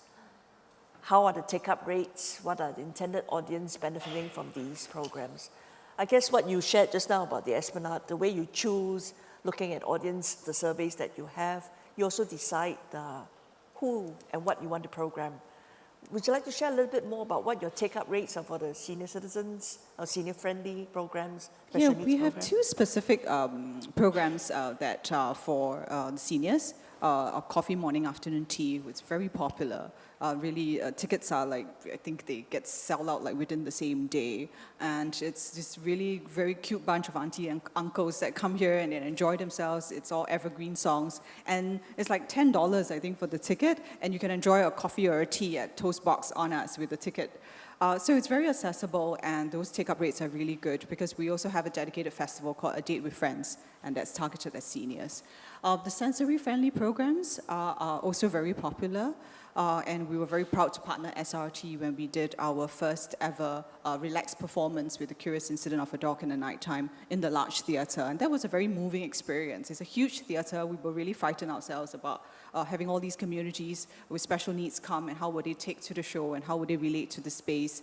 And so we did everything, right, from guides to visual cues, the visual stories that we did to explain the story, even to like show them this is who you will encounter, this is an usher in a uniform. We did everything from, we removed the bells, you know, when you come for a show at Esplanade, you have this irritating bell that tells you ding, ding, ding, ding, the show's gonna start. We removed that because that might be a trigger for someone. Even like the hand blowers in the toilets. So there are these simple things that we got, you know, that we think about, and when we want to reach that community. So I think I also would borrow Professor Fleming, who says that your time will come. If we haven't reached you, if we haven't worked with your community, I think we will in time to come. I am also curious with this question that has come up with 3 votes. It's a question for Izan. Communalism is entrenched in Malaysia's political and social systems. How do you see art, accessibility to art, being able to transcend those barriers? We talk about ways of seeing, ways of knowing, to overcome decades-old forms of discrimination. Your comments, please. Well, that's a tough question, and I'm not a politician. Well, you know, when CENDANA was set up in 2017, we were set up under the former Prime Minister, who took a lot of interest in the arts and culture. And now we have Tun Mahathir coming back, who at his period of time was not really supportive of the arts. And at this point of time, some of the quotes and the senior officers are saying that, you know, arts is not desirable. If you want to have an easy job, do literature. And it's still the old way of thinking in the government. even though we have a lot of art advocates within the cabinet ministers. So it will take a long time. I'm still around in the arts ecosystem, and I advocate aggressively, not just in Parliament, meeting them on the side, meeting at the office, meeting in the evening, whatever it takes. But it's not an easy job. And because of that, a lot of the movements within the arts and culture communities, you are starting to see them reorganizing themselves and taking that responsibility on them to advocate directly. So again, it goes back to my story of it takes a whole village to really advocate for change, because even right now, the current government is going through a lot of the struggle because there are still old ways of doing things and how the current civil servants may not want to embrace change. So within the government system also, there's a lot of bad karma entrenched in it. And so we have to advocate to within this whole madness of trying to make sense how best to get the new government to support the arts. Yeah, I'll end it on that note first. Did I help answer that? As much as you can, Izan. As much Thank as you I very can. much. You know, it reminds you of how, as an individual, you want to be passionate and build a small fire and light a fire, and then continue the dialogue in many ways to find intersections and then transform within the communities. And for that, I really take my hat off also to the work that Jean is currently doing. And Jean, we have one question that's up here. It says, perhaps I see accessibility as a means. What are the outcomes that your institutions hope to achieve? Social inclusion and mixing. And how do you know when you have achieved those outcomes? And for yourself, when you work with the children, and now with elder care and ordinary abled children, how do you go against age-old barriers and mental models and work from within the community and then go into a Lingkok Baru area? I think we've always come from the perspective of advocacy, of using the arts as a way of advocacy. We feel the community arts can be very strong as a way for letting these kids develop their whole practice of being able to self-advocate. So it's no longer an able-bodied person speaking on your behalf, but what can you as a kid with disability actually communicate to another child in a room? I think that's really powerful. In terms of outcomes that we're looking for, it's really about responding to the fact that 5 in 10 Singaporean parents don't want a kid with special need in their classrooms because they think it will take away attention, the teacher's attention away from their own child. So I think it's a question we have to ask ourselves as, our society has these new fault lines. What are we hoping to do with the future? It's a big, big question, but essentially when you talk about inclusion and the fact that all children are comfortable with kids with disability and autism in a room, and they are very confident of hanging out with them like regular kids, it will be a very powerful someday, if all our Singaporean kids can be like that. So when we talk about outcomes, obviously we're not looking at, we can't change the system. We're an arts group. We can't say, hey, okay, let's put this kid into mainstream schools. But I think what we can do is to offer a platform on the social front to encourage parents and families to open up their minds, to understand that there are other social classes in Singapore, that there are other kinds of families out there. So I think that's the main outcome we're looking for. On the other hand, when we do training, the outcomes are more specific. Captains who go through our program answer questions on how their attitudes on inclusion has changed. Have they lost that fear of kids with special needs, and how they will go on to project this training in their work. So there are more specific measurements of that. But I would say largely it's about changing societal mindsets, and this takes a lot of time to do so. And really taking a village to change mindsets over time. Yeah. And at this point, Paul, for yourself, there are 7 questions on the screen. They're saying my you need to mic answer. still. Do you see the philosophy of relaxed performances being translatable into museum spaces as a means for performance with its myriad rules governing behavior? Yeah, absolutely. And it's happening. So the relaxed idea of relaxed performance is already got into galleries and museums in Singapore. They have them what they call a relaxed hour or a relaxed morning or a quiet hour where they, again, so some of the sensory sensitivities will be around the volume of traffic, the noise, the amount of people in one space at a time. So they're controlling the amount of people that come through their spaces within those hours or those mornings in order to have a relaxed environment. So that is happening. It comes with lots more tape around certain exhibition items, I believe, because obviously we have to be a little bit careful about how you might touch or interact with a certain item. So I know that there's been some great work happening around making sure that journeys are created appropriately so that someone can go in and interact with, if not the specific item, a version of it that they're able to handle and get hands-on with. So you're seeing a lot of things that accompany relaxed performances, like touch tours. Rachelle mentioned this before. So getting hands-on with items, and I believe Singapore Art Museum have just launched their touch collection in order to allow people to go into the space and familiarise themselves with the work. So yeah, and I think that, I just wanted to touch on the conversations as well, that with, it's got to be communal, it's got to be communicative, it's got to be collective, connected.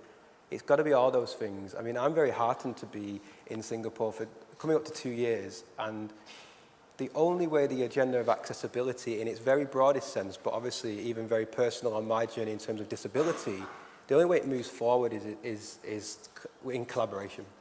It's everyone working together to move things together as a shared voice, and I think that's how we get towards this idea of integration. And we've got to create these bridges for people to get to it, to get to that understanding. And I just wanted to point, I think Lucy, you mentioned as well this idea of the voice of a disabled person. I think we also have to do as much as we can to not guess. We have to be led by people with disabilities. They have to be at the front of this conversation, and we should then listen and respond. I'm fully with you on that. We had an opportunity where we had our senior teachers working with cerebral palsy young people, and they were in Jean's group. And the amount of time that we had to be silent, to wait for the child to respond, to be in that person's shoe, to make art with him or her, that is a real mental shift. Because usually when you teach in classrooms of 40 kids in one classroom, you would be multitasking all the way and working with every child. But when you sit and wait for that person to understand from his perspective, he is as able as I am. And I think that is where the work is, where the community is. I think the work in Singapore is nascent, let alone the capability building is to be started. And I'm very appreciative of this forum that we can participate together. There's one question I'd like to wrap up this whole forum with. I started about asking you, what was the most transformative? The authentic, the most meaningful, and the most powerful. So with my last few minutes, that perhaps, Paul, you've just gone one round, we'll end with you again. Okay. So we go with Rachelle, Izan, Lucy, have some time to think again, and then for yourself to reframe, and then we'll come back to you, Paul. How about that? Understood, yep, come. Rachelle, the floor is yours. Rebecca was just reminding me how old I am and how I moved from the ministry to the National Arts Council, and here I am now. And the reason why I moved was also because I wanted to see work, and I wanted to see people, and I wanted to see their faces. One of the things that we do at Esplanade is we have an executive on duty. It just means that every weekend, Saturday, Sunday, and public holidays, you always have someone from the management's office on duty together with the operational staff. And it's a very meaningful day for us. It's not just about filing a report and reporting that the toilet wasn't working or that a pipe burst somewhere, but it's actually just seeing the people that come through. And there's so many different types of people that come through to the Esplanade, and they come here for different experiences. And everyone walks away with their own experience, how they associated themselves with us, with our programs, with our staff, with everything that they enjoy here. And that, for me, it's just, there's no one day or one program or one exhibition. It's really the privilege of working in this organization and having that with me all the time. Thank you very much. Izan, Saya? Yes. So I never continued being a professional dancer. I became an accountant instead. Counting money is my pastime, a part of my hobby. But I enjoy what I do now. I feel I'm in a position to advocate for the others who want to pursue and complete what they want to do and what they're passionate about in the arts. That's one. Two is that the recent launch of Art in the City, I met one of the artists whose artwork was exhibited around the city. And she was absolutely in tears because she felt for first time in her life, her parents were proud of her. And what they did is they drove around Kuala Lumpur to just take pictures of her work. Okay, I'll pass it to you first. I think I might put it down because I think it will start to feed back to itself. Would you like to keep Yeah, it? Keep it to show. Thank you, I'm better now. So that's the artist side of me. But it was really a very moving experience. And if at every moment of my journey, I come across artists like that, I feel I am able to move a needle in the ecosystem, and I'm always encouraged to do more. So thank you for having me here today. Thank you. Thank you for sharing a part of yourself too. I think there are so many experiences and relationships you become privileged to have when you do art with people, I think. And so I'm just going to give an example of one. What I think the most exciting thing about the art space with people is that people just always, they always surprise you in how far that they can take things and how much further they might take things than you even imagined, because their imagination is different to yours. And all these different people that we meet who have different realms of experience, their imaginations take the work together into very different places. And I think just an example of that is from the group of young people for who we work with in the music lab, who came into the university to do songwriting experiences. And I was a part of facilitating one aspect of that program.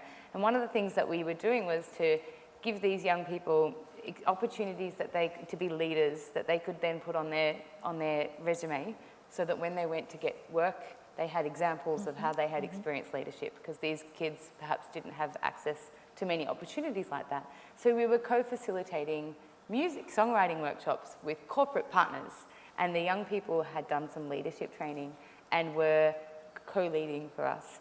And a really exciting moment for me was just stepping back and letting them lead a group of adults through a songwriting experience, all by them, really in quite not tokenistic ways. It's very much them doing their thing, their expertise in songwriting, and helping these adults to do that. And then for me, it was just an example of that if we set high expectations for people in art to bring their power and their kind of capacity to an art project, then that does make their special needs disappear. And then they're just people whose actual capacities can shine. Yep. So that's what I think is really exciting about this space, and why art is such an obvious place for us to make accessibility happen in society. Thank you. I think for me, one of the most transformative things has been able to it's really the ability to grow from being just a community artist working with 15 children to working with creatives to lead an inclusive arts movement. The most beautiful thing is that we love working with people who are completely new to special needs. They have never encountered a single person with autism, with cerebral palsy. They don't know this part of Singapore exists, and there are many of them out there. I think it's a beautiful thing to be able to harness all that creative potential. If one can spend so much resources selling you an iPhone, why not change your mind about inclusion?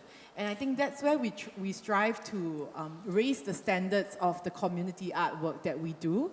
On a larger scale, big picture sort of way, we are 20 years behind countries like Finland when we talk about inclusion in our classrooms. we should not leave it up to the government to decide how we want our education system to look like. Arts groups can do a lot to shape the kind of social climate that will ready parents and teachers for inclusion eventually when it becomes okay on a policy level. But things like culture, it takes time, it takes generations.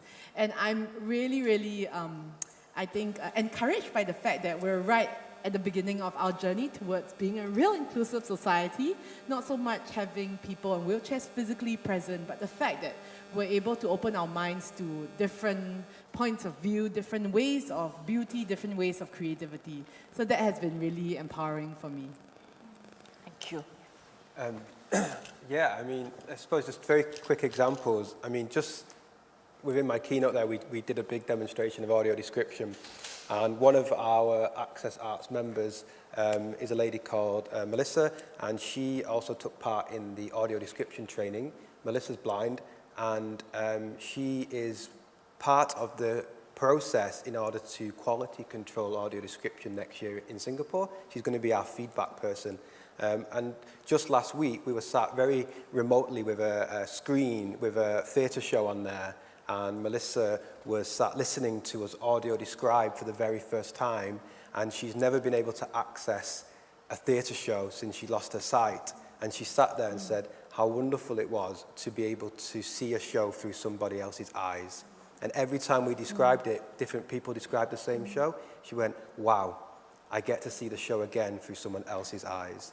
And it was just an amazing moment. And we're just sat around with a PowerPoint at this point. We're not even in a live theatre situation yet.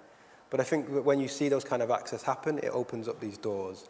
And the last thing I would say is relating to the relaxed performance. I had an amazing journey with a family in the UK once where Mum came to me afterwards and said, so just want to say thank you to the company for putting this on. I said, no worries. The team that's put this on. And she said, it's the first time ever that I brought my 2 sons with autism, with their grandfather living with dementia, and we've all come out today to watch a theatre show, and it's been amazing. And I think if we start to think about those individual stories and the impact of the family when we open up access, then yeah, the results can be absolutely amazing. And for me, that's enough to keep driving the agenda. Wow. I think you learned so much from them, from all their personal narratives, from individual to collective. I like to open to the floor at this time to round up. If there's any last question that you'd like to put to the panel before we close this session. Anyone?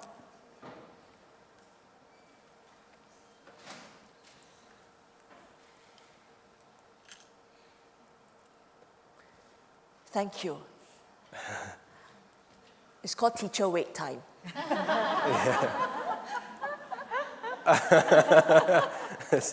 Yeah. We'll allow for awkward silences. Yeah, just wait for the silence and be comfortable with it. That leaves me with this to share with you. You know, each one of us have ways of thinking and seeing how we can have accessibility to the arts. Who are the ones that we decide to are underserved? Who are the ones that we take up to curate? And the idea of kurate, the actual semiotics, the meaning behind karate, that you feel meaningful, that's special for you to show and to care for. And if each one of us in different communities can walk in that way, perhaps then from the impact and the influence that we can give, the authentic, meaningful, transformative ways that we can give in these intersections, perhaps then all these different communities can come together and make another different gracious society that we can see in our work. So it leaves me to thank all my distinguished speakers and thank you for being a wonderful audience.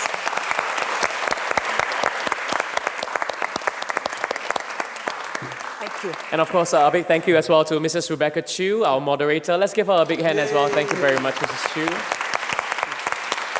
Can we have a group photograph, please, with our panelists? Sure. And of course, not to forget as well, a big thank you to our performer, Grace, as well, putting us in the shoes of somebody who is visually impaired or blind. So of course, fits right in the theme of accessibility. So something for us all to think about. But otherwise, thank you very much once again to Ms. Jean Lu, Dr. Lucy Bolger, Ms. Izan Satrina, Ms. Rachelle Tan, Mr. Paul Adams, and Mrs. Rebecca Chew. Thank you very much for our second panel, topic, making arts and culture accessible for everyone. Once again, a big round of applause. Thank you very much to our panel. Well, just a gentle reminder, for the next session, you will need the translation kit.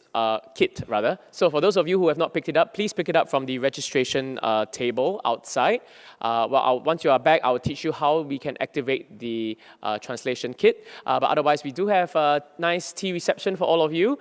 Just do a quick time check. Please be back here by about 4:15. We will begin the panel 3 at 4:15. Once again, tea break is on your left-hand side. Translation kits, you can pick it up on your right-hand side. Thank you very much. We will see you very shortly at 4:15. Thank you.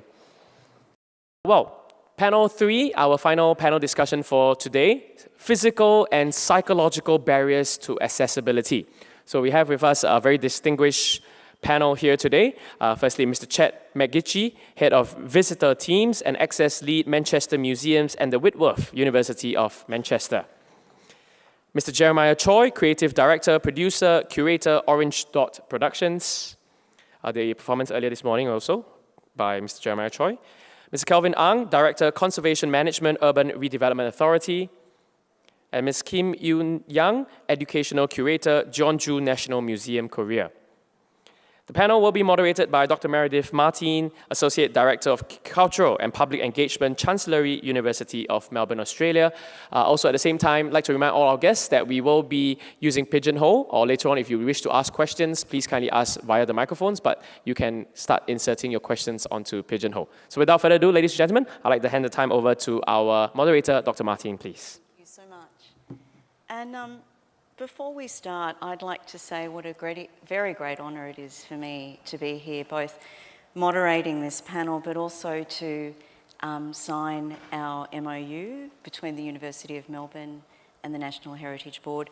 And I'd like to personally thank my great friend Thangama for all her hard work in bringing that to fruition, and indeed to bringing this wonderful forum to fruition also.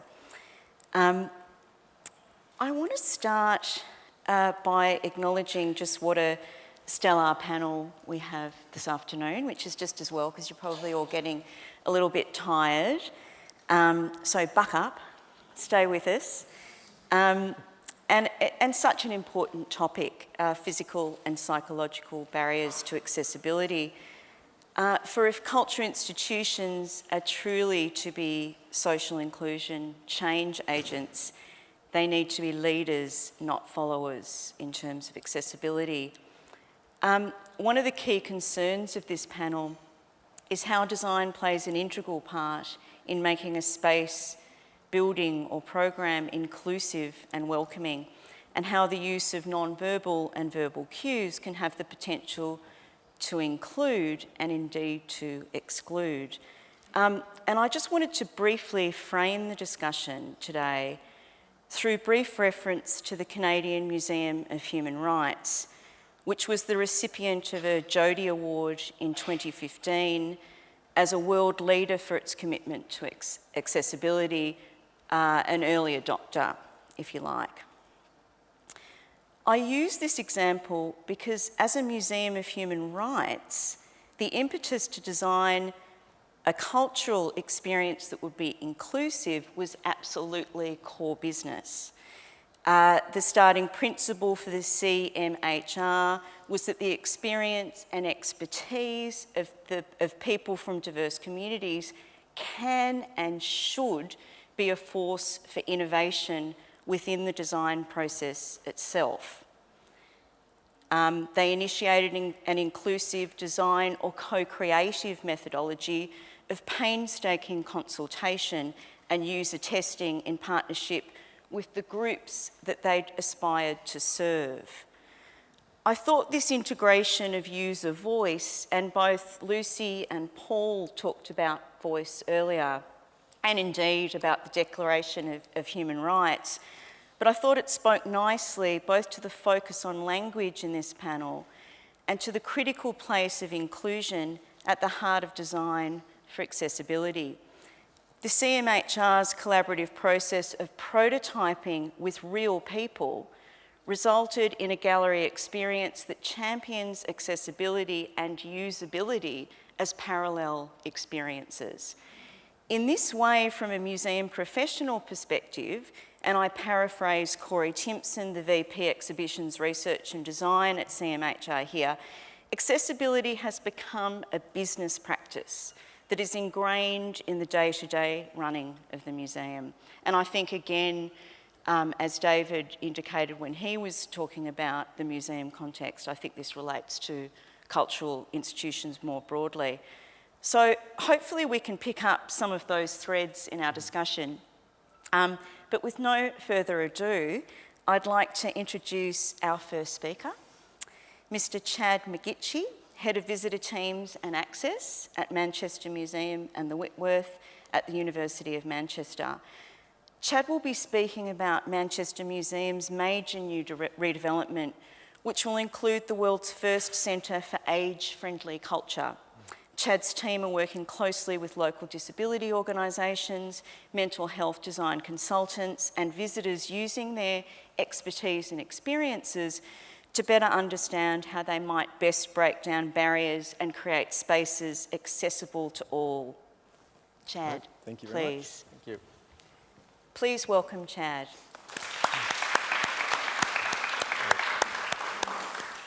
Thank you very much. Yep, we're good? Thank you. I'd like to point out, just before I start, that my title here is Head of Visitor Teams and Access Lead. And I got this title about 5 years ago with the Access Lead. And at the end of this year, I'm going to drop that title because access should be embedded in everything that we do and everybody who works in an organization. So there shouldn't just be me or somebody else always in the room and asking about access and pushing the agenda of access and accessibility. So we're moving towards a place where I don't need to do that anymore. Now, that's not to say that I won't be doing it, but I just won't have that title, and I'll be relying on everybody in the organization to pick up the slack with that. So again, thank you very much for having me. It's an incredible honor to be here in Singapore. And just for you to know, I have a Canadian accent. I'm originally from Toronto, but I'll be speaking about everything in the UK. I've been there for about 15 years there and with the organization for 10. So I'd like to start a little bit and talk about our experiences and our passion for building design. And also about how we shape and grow our programs and our projects and how we use thoughtful signage and language to create a space where everybody can feel welcome. So I'd like to start with You've Arrived and tell you a little bit of a story about how the Manchester Museum and the Whitworth aim to be the most inclusive, imaginative, and caring spaces with that added personal touch. Right, so the Whitworth Art Gallery is part of the University of Manchester, as I said, and we were founded in 1889 as the first gallery in a park. And our collections are most well known for paper, wallpaper, and textiles. Our founding vision by our first director, Margaret Pilkington, was to be a source of perpetual gratification for the people of Manchester. And we still are. But what we did is we took this vision in a redevelopment project in 2015, and we took it from just being words and made it into bricks and mortar. So how did we do that? We were bold. Is this going to go? No? Yes? No? Yeah? Do you want me to stop? Someone else wants to do the next slide? There we go. We were bold and we asked people to fall back in love with us, and we built with heart. Right from the beginning, access and accessibility was the driving force in how we designed our building. We combined beautiful aesthetics with functional designs, which is not easy to do. And we consulted with our visitors and our local disability organizations, which we built great relationships with that are lasting. We doubled our sizes of galleries, we built a beautiful cafe in the trees, and we used our surrounding spaces in our parks and gardens and built tranquility in that. This was the redevelopment we were waiting for. However, it did come with some challenges. Working with a listed building has a lot of limitations, and there were some compromises that we needed to make. So for instance, there were times where we had to say the lift needs to go in this area here because this is the new part of the building, which then sometimes the distances where people had to walk were longer. The disabled bays were put a little bit further down the road, which we didn't like. And again, we had to have conversations with the council on how we can navigate that.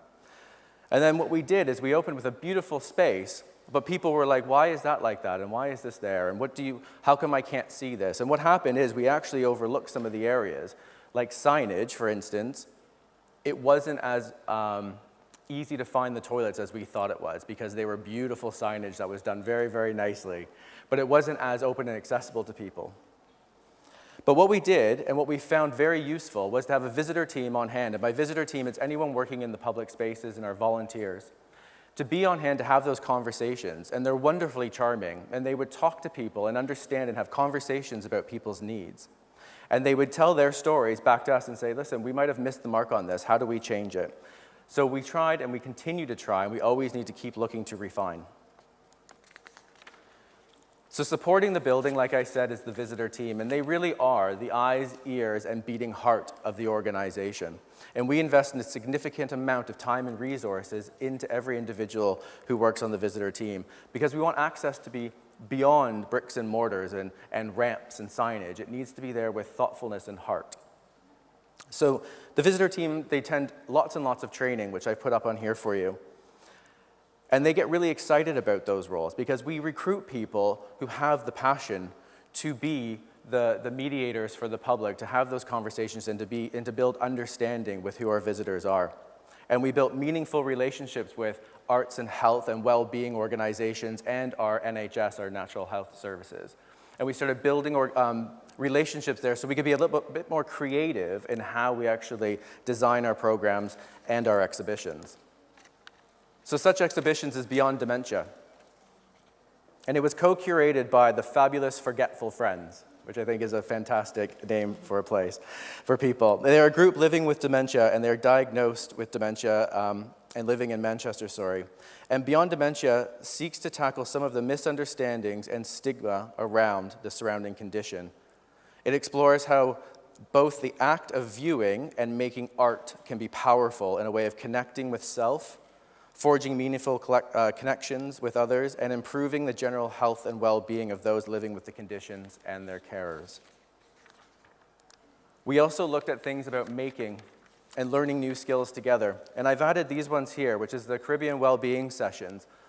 And this one's brand new, it's just started, and it came from an idea from one of the visitor team assistants from that descent who said, I don't really see anything that I can identify with, and I know there's stuff in the collections, but where is it and why can't I get my hands on it? So she found funding through the university and put together a project facilitated by the community around us where they get to make and do things together, and it's all about that kind of health and care and well-being and that identity again. And then Handmade is a sociable arts and crafts program which is built just for the same reasons about getting people together, learning new skills, working with artists. But the focus on that is not actually the well-being.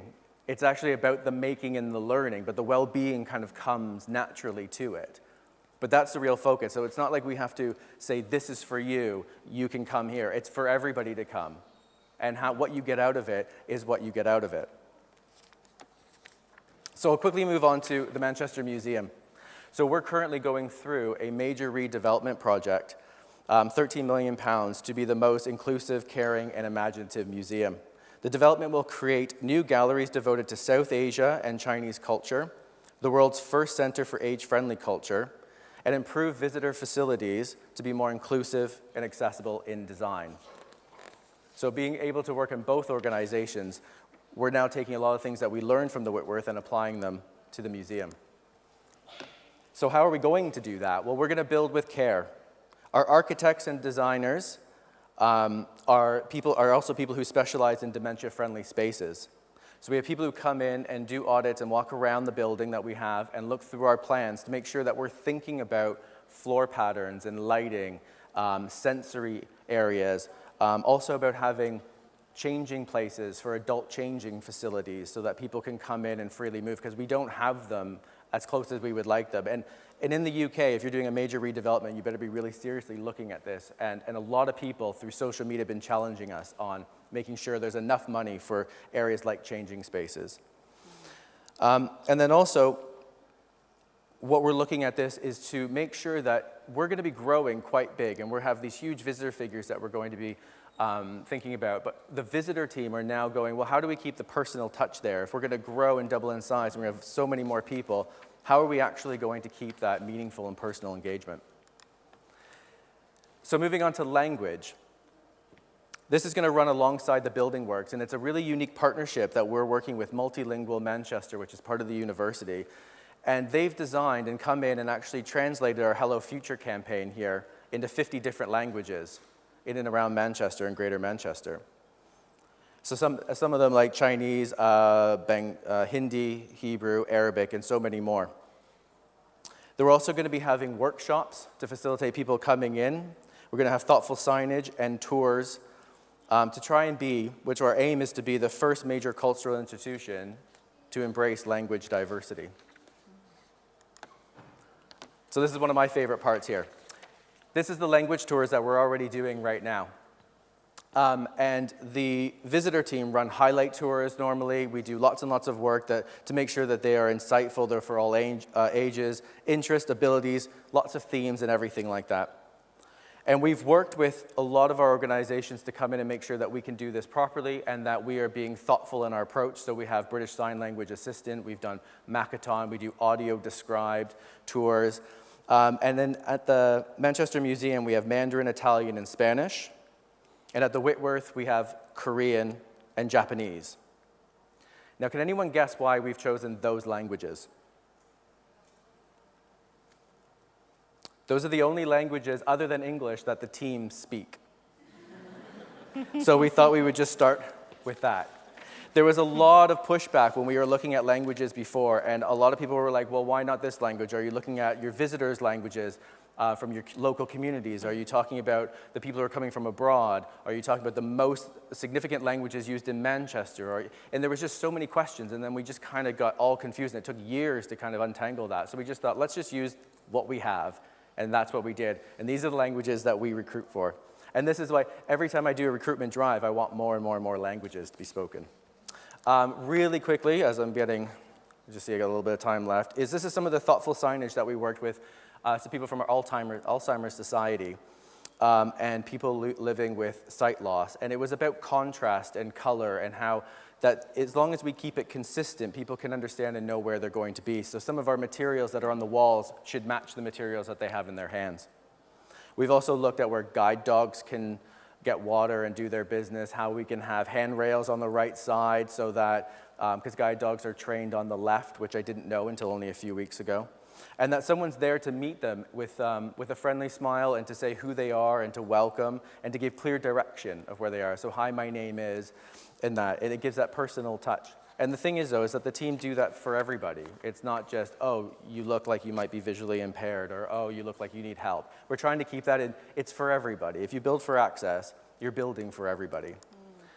And really quickly here, this is a not so subtle barriers and things that we do. So we designed, this is our brochure here, and everyone can see on the screen there, it says large print, and it's in yellow, and it's really big, and it's very beautiful inside, and everyone really, really likes it.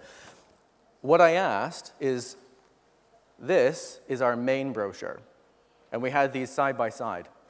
And we were asking people what they preferred, and everyone was really preferring this one, because it was big and nice in this, but a lot of people weren't taking it because they're not visually impaired, and they didn't want to take it away from somebody who would need it. So this large print was actually stopping somebody from using the right way that they would have wanted to actually look at our material. And then other people said, I'd like this, but it's too big, I want a small one. So what's come out of this is actually we're taking this design, removing this, and making this one yellow. You know, it's not rocket science sometimes, you know, and people then can just freely choose which way they want to, which material they want to use. So really quickly, I'm going to wrap up with what we've learned. Start with the end in mind. If you start a design or you're starting any projects or any programs and then halfway down you're thinking, let's make them accessible, then you're already wasted a lot of time. You've got to start with the end in mind there and make sure that that's at the beginning of everything. Take time to really listen to people. That's the hardest part. Not thinking what people want, not thinking what you think audiences need or who's coming, but actually listen to the visitor team and to the people who are actually in those spaces. And the visitor team are where you get your most rich and diverse information. And if something isn't working, call it a day, figure it out. Think, okay, that's not working. How do we tackle it in a different way? Ask different people. Because if you have different people around the table and you're asking different questions and you're in different spaces and all this diversity is actually built with having more than the same people in the same room making the same decisions on the same day, monthly. And accessibility is such a personal subject. So really, really take the time to listen and understand that personal stories will come out of it, and you'll get quotes that you probably never even thought of, and you'll be using them when you talk to people around here, and you'll actually get to know the people who come through those doors. So I'm going to end, as I started with you've arrived, I'm going to end with see you again soon, because that's what we hope. People are going to be coming back to this. And really, what I wanted to leave with is this photo of my son. I've been talking a lot about my son to anyone who's had a conversation with me here, because it's about the awe and wonder that culture inspires and how museums and galleries can make us all feel like we belong. Thank you. Okay. Thanks so much, Chad. And I just wanted to pick up a few of those themes so we can hold on to them and perhaps address some questions to them.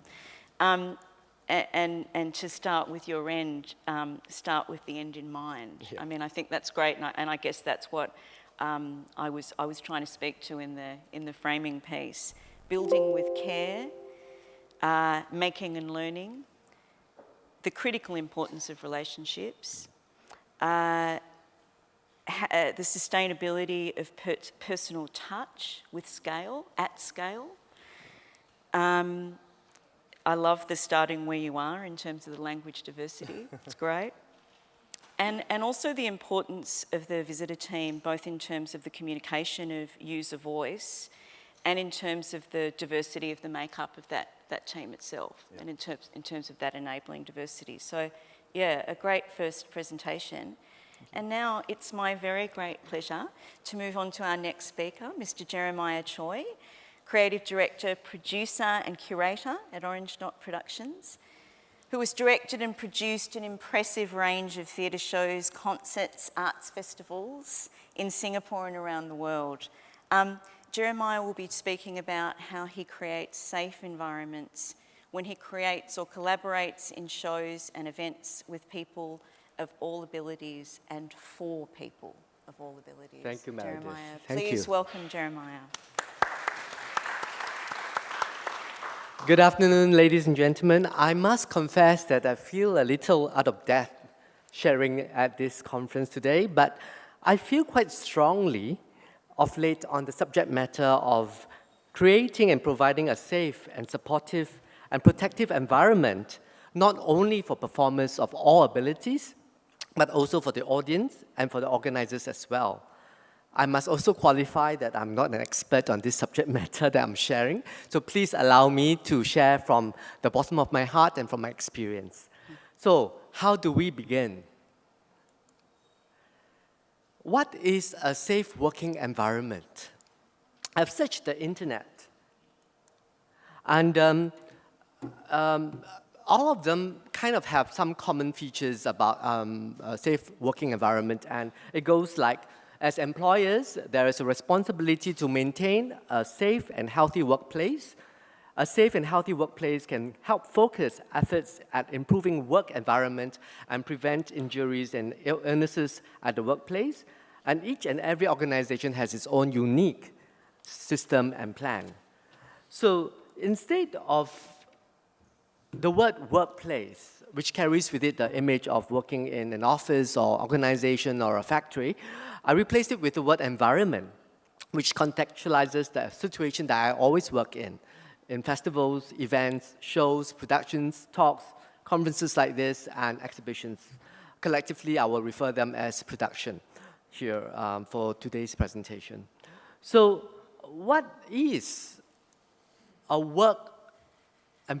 safe environment in the arts and culture industry context? I feel that it is an environment where people feel respected, valued, and are encouraged to reach their own potential.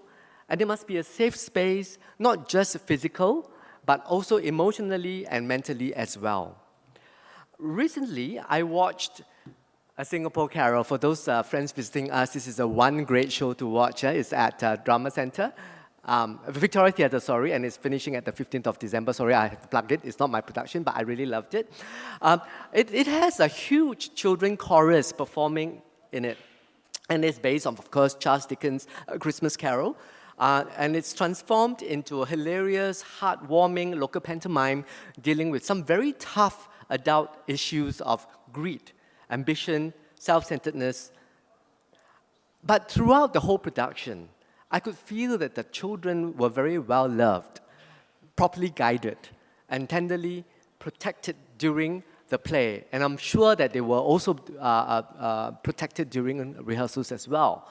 And more importantly, to me, I feel that their precious inherent innocence were preserved, even when they were dressed and are acting as adults.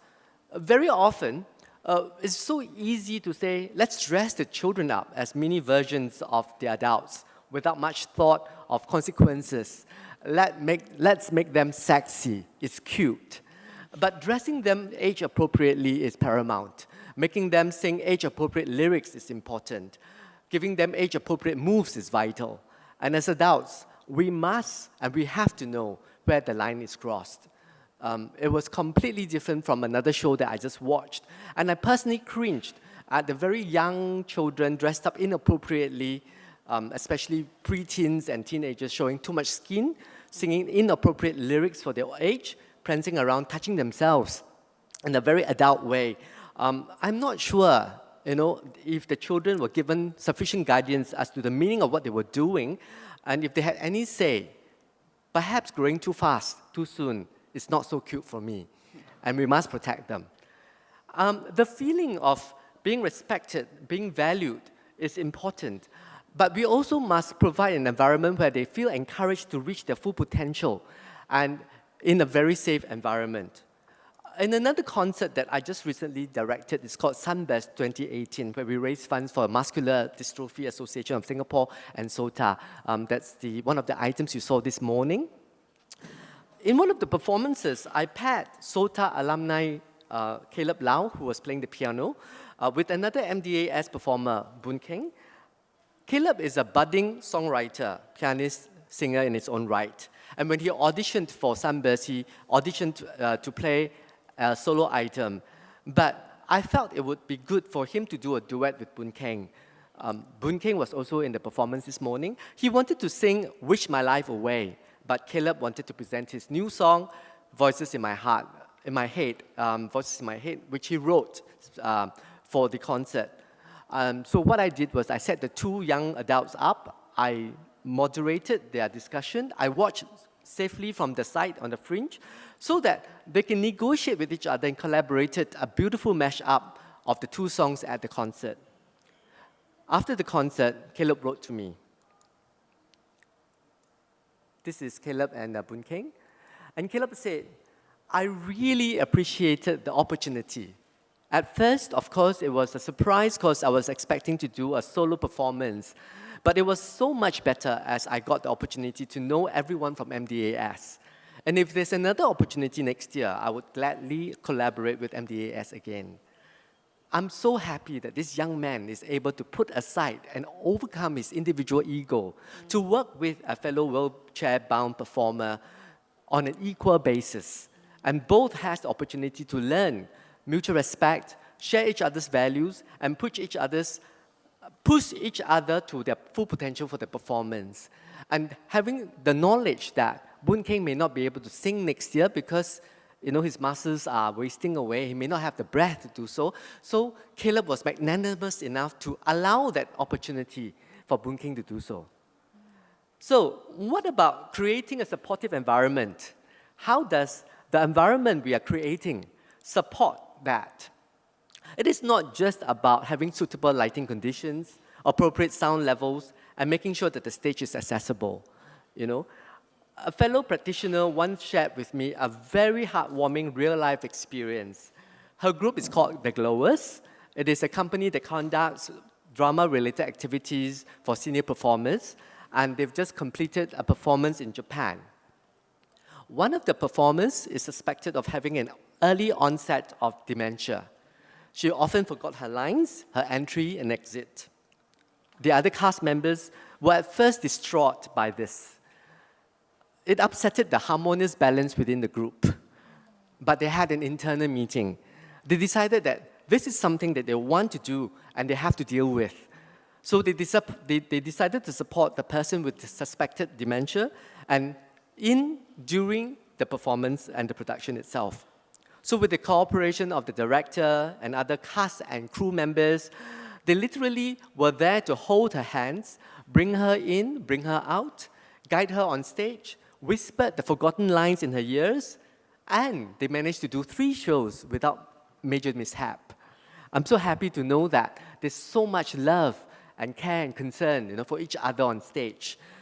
This supporting environment goes beyond care and concern. It requires us to think from the angles of more than just the performer. It is necessary for us to think through as organizers and from the viewpoint of the audience as well.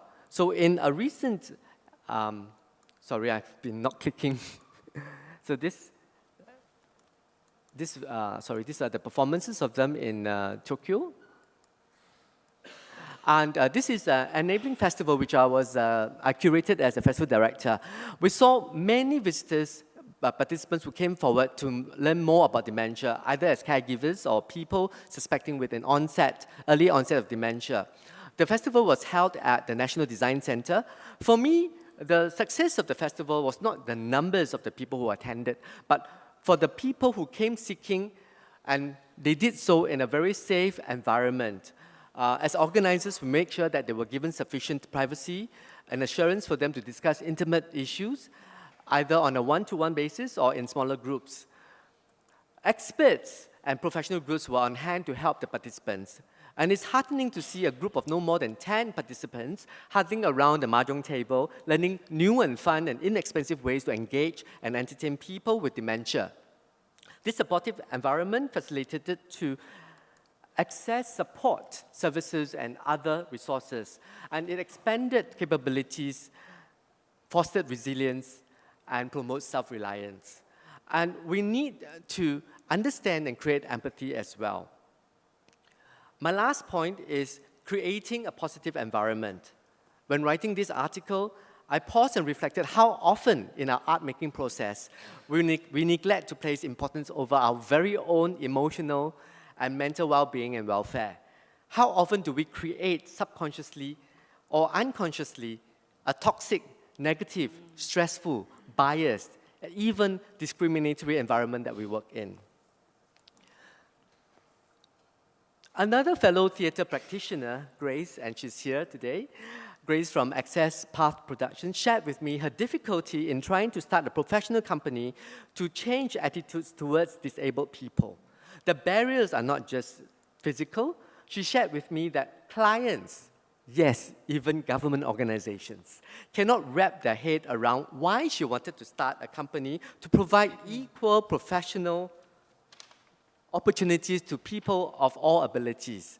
And she's constantly fighting a battle why these talents, though with disability, should be paid the same reasonable professional rates as any other able-bodied talents. Isn't that prejudice or even discrimination at work otherwise? Perhaps one of the reasons is the disbelief of sustainability. If an able-bodied performer finds it difficult to sustain a living in the arts, how much more difficult would that be for a person with disability? She said, and I quote, "The arts is already an insecure way of making a living. It is an antithesis of the iron rice bowl. And when you throw in people who do not fit into the normative mode of physical and social productivity, you get gatekeepers who will find my concept fantastical." I salute her bravery and her determination to continue this awareness that disabled artists do not just need exposure, they also need fair wages. And that disabled does not equate amateur. They too can be professionals in their own right. Sure, there may be other requirements, other work that additional work that we have to do when we decide to collaborate with them. I find it much easier if I'm always direct, explicit, comprehensive in working with them. Being upfront and honest is always the best policy for me. And it must be an environment that will nurture and empower all parties. So in closing, the concept of providing a safe, supportive, and positive environment for art makers of all abilities is still very new in our arts and culture industry. I'm not sure even if I have even formulated or touched on these points today, but I'm sure and I feel there's much left to be explored, and I hope that today's discussion can spark off further discussion, research, and eventually best practices for the sector. So shall we begin? Thank you. Thank you. Oh, Jeremiah, what a refreshing and wonderful approach to take up sort of politics of labour to this question. I really wanted to point to your focus on empathy, which is beautiful, respect, resilience, and this notion that of professional rights as well as the opportunity for expression. Really, really compelling, and I think very timely for the creative industries, which are not renowned for really the rates of well-being in their entirety. So yeah, wonderful, thank you so much. Our next speaker is Mr. Kelvin Ang, Director Conservation for the Urban Redevelopment Authority, Singapore's National Planning, Land Use and Building Conservation Authority. Kelvin will talk us through a number of recent projects to illustrate how the desire for greater access to conservation and heritage sites may be affected by barriers of various kinds. Thank you, Kelvin. Please welcome Kelvin.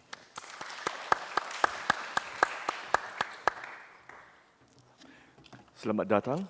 Good afternoon, everybody, for being here with us, and thank you for sharing so much this morning. I've learned so much, and I'm actually coming in a way from outside a cultural institution. What I have been able to observe is really that there are many unspoken barriers that affect a desire for inclusion and accessibility. So I'll just go through a bit of what we have done, or what my organization has done, and what I have observed as problems from a professional point of view, as well as a personal point of view. So here goes. Which is a bit opportunities. For those of you who are new to Singapore, this was Singapore River 30 years, 40 years ago. We've really changed so much. And I think one very big issue for Singapore today is the understanding of our city and our country as a historic settlement.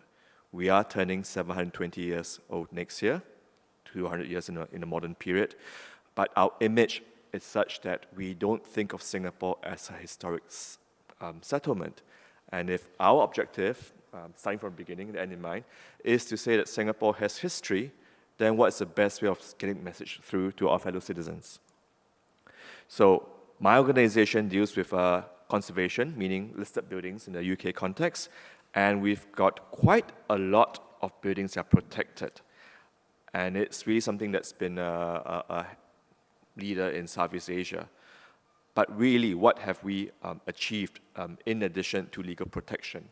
Have we been inclusive? Have we been making sure that our heritage assets are something that the ordinary person in the street, be it special needs or not, are able to feel that it's something important to them? Singapore's conservation program does not seek to turn our city into a museum. We cannot afford that. But we do seek to make sure that our cities' heritage assets are integrated into everyday life. So it's almost like living in an old place, not quite like our friends in France or Europe where it's really living, but we hope to integrate heritage with everyday life. And why conserve? I think like many cultural institutions, there's a certain idea of a mission statement. We want to transmit culture from the past into the future. And we've also started from a position in maybe 40 years ago where it's been expert-led. We are conserving this because the expert says it's beautiful enough, it's old enough, it's therefore valuable enough. There's this high-level history, high-level culture that we seek to protect. But is this what the people really want? And our experience in the past 15 years has been that our people are talking about heritage and culture in terms of that personal impact. They want to have a sense of home in this city. So to the public, conservation is to achieve the objective of feeling at home. To the expert, we have to move towards that because we answer to the public. But we also lead. So this is an interesting situation. To what extent do you lead and to what extent do you serve? Okay. In terms of our department's work, I think we are very much tied to the national agenda in Singapore of nation formation. We are not a natural country, and we have been trying to create the sense of common identity memory.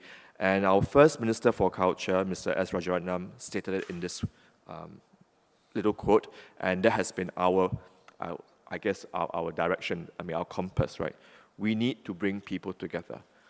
So how do we bring people together? How do we build this awareness of a common destiny or a common future when we've got such diverse pasts? Okay, you've got this. How do we make this place home? I choose this picture because this is something that's quite a popular spot for wedding pictures. There's a Scottish bridge and an English building at the back, and people get wedding pictures taken there. To some extent, heritage in Singapore is now accepted as a nice icing on the cake. It's a pretty spot. You get a wedding picture there, graduation picture there. You feel connected to Singapore's history at your own important milestones. But is this enough? Maybe not. So what have we observed? Home in Singapore has shifted. It has shifted from the Chinatown, the Little India, the Arab streets of the old city, to the suburbs. I guess like many big cities in Europe and Asia, the people have moved out to the suburbs, whereas the historic center is now put under new use. So in Singapore, home is now the new towns of the 50s, 60s, 70s, and 80s, right? And we do try to talk to people, like our colleagues, what do the ground feel about heritage? And people talk about heritage in terms of memories. What are the places they feel they've got memories? And the young people don't care, and the parents of young children also don't seem to register heritage sites as being important to them. But the old folks do, perhaps because they grew up in the old city, and the young working adults do, because perhaps they go on dates or they get drunk at Boat Quay on a Friday night. These are various ways of actually memory formation in the city. So we have to think about young people and parents of young children. Why don't they feel heritage sites are relevant for them? If they don't have a sensation of belonging now with these sites, will they feel that heritage is accessible to them in the future? People are satisfied.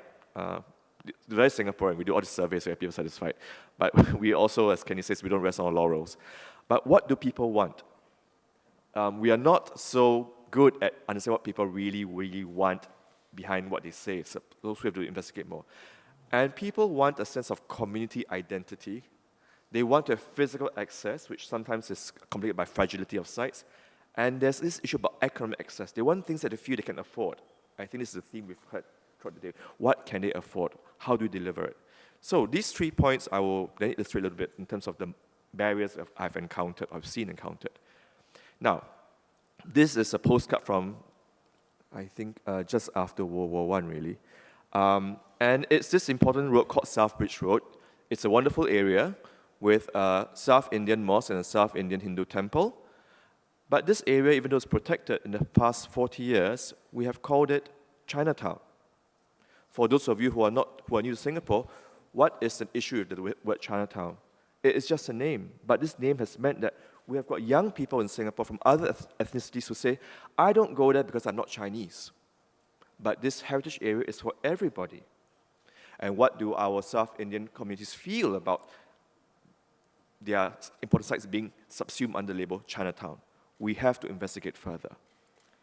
Our heritage areas have been transformed and restored wonderfully, but the communities have moved out to new towns. So the streets have gone from local community streets to streets for tourism. It is a natural process in many countries because of economic imperative.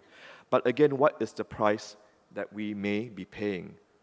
Young people say, I don't go there because there's nothing for me to do. It's a tourist site. Should we be worried about it? They go there once in their life at least because of school. But beyond that, I want them to go because they love the place, right? That's a problem. All our buildings are largely protected that are largely privately owned. So we may have restored a building 30 years ago.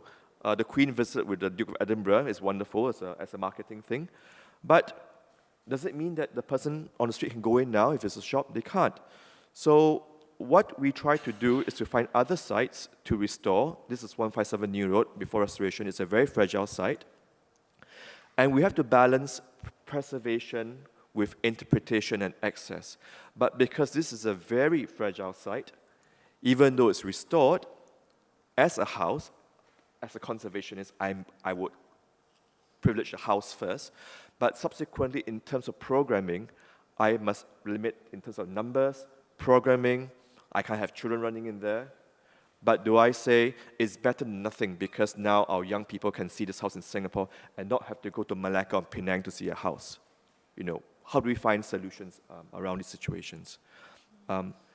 Community buildings. This is a wonderful community building in Chinatown. This is another thing that we encounter. As a conservationist, we privilege the material object. We privilege the material of the building. And because these objects have cultural meaning, in a Chinese building, the door sill is very important. You see the little red box, that's the door sill. But we want to have barrier-free access for the elderly, etc., disabled. So we put in objects like ramps, etc., or stair lifts. We had to work with our building agency to say, we cannot insist on a door sill being removed because it's historical. But they had to say, but I cannot give you the funding for this barrier-free access if I don't have certainty that the barrier will not be removed. So a lot of discussion about access has to be talked through within the agencies. And we don't know these problems until we talk to the community. They say, look, we have a problem, what can we do? But perhaps there are other solutions. Maybe virtual access, making short films to talk about the community is important. And you notice something here, there's little subtitles. This is a Cantonese community. The interview was actually in Mandarin and Cantonese. We had to persuade the interviewers and documentaries to put in subtitles so that the non-Cantonese community can understand it. It's not worthwhile doing a project if we don't put in a little bit more to get more inclusiveness. Other ways could be doing murals. These we can't insist, but we can encourage, because if we don't explore these ways of intervention into the community or buildings, then this building remains mute. Jeremiah, this building is where Lim Boon Keng and his friends had to raise the $1 million ransom to save the Singaporean Chinese men from the World War II switching. But no one knew about this building because it was just a blank wall. So this is the entry point. Just zooming a bit, we have some surveys. We have some rankings of buildings that are conserved in Singapore. What's interesting is that whatever we've conserved, sometimes people don't feel the association. Perhaps these two buildings, one is ranked 65, one is ranked 34. The town hall is impressive, but the town hall is isolated.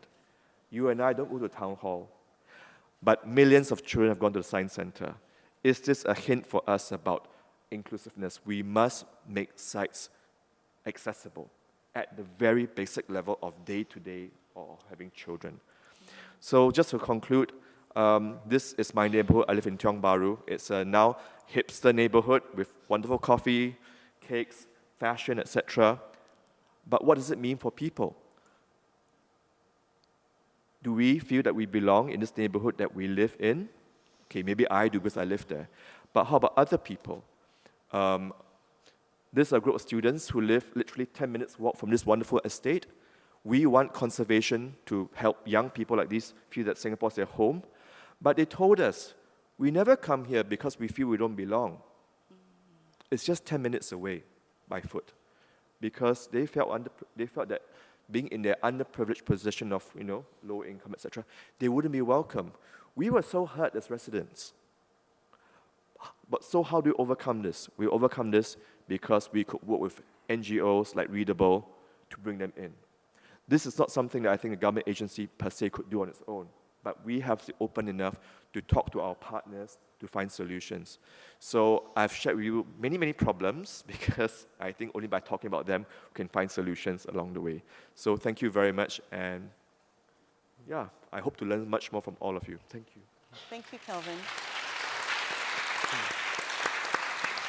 Thank you so much. Yeah, that that tension is really poignant between the need to privilege materiality in terms of conservation, and the need for interventions in the material to enable access. Otherwise, and I love this notion of the importance of home and feeling at home in terms of how to achieve a kind of commonality in diversity.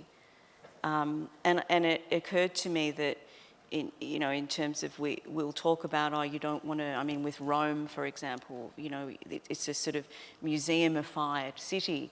But it occurred to me that if we thought of museums more in the sense that David was sketching this morning, that wouldn't be such a bad thing.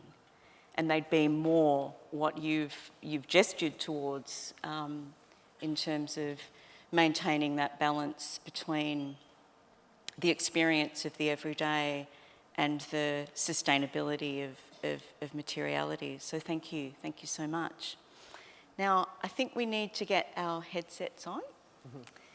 And it's my very great pleasure to introduce next Ms. Kim Eun-young, who is Educational Curator at the Jeonju National Museum in Korea, who will reflect on the attempts by national museums in Korea to remove physical and psychological barriers which visitors may face in accessing museums. And I'm just going to put my on too.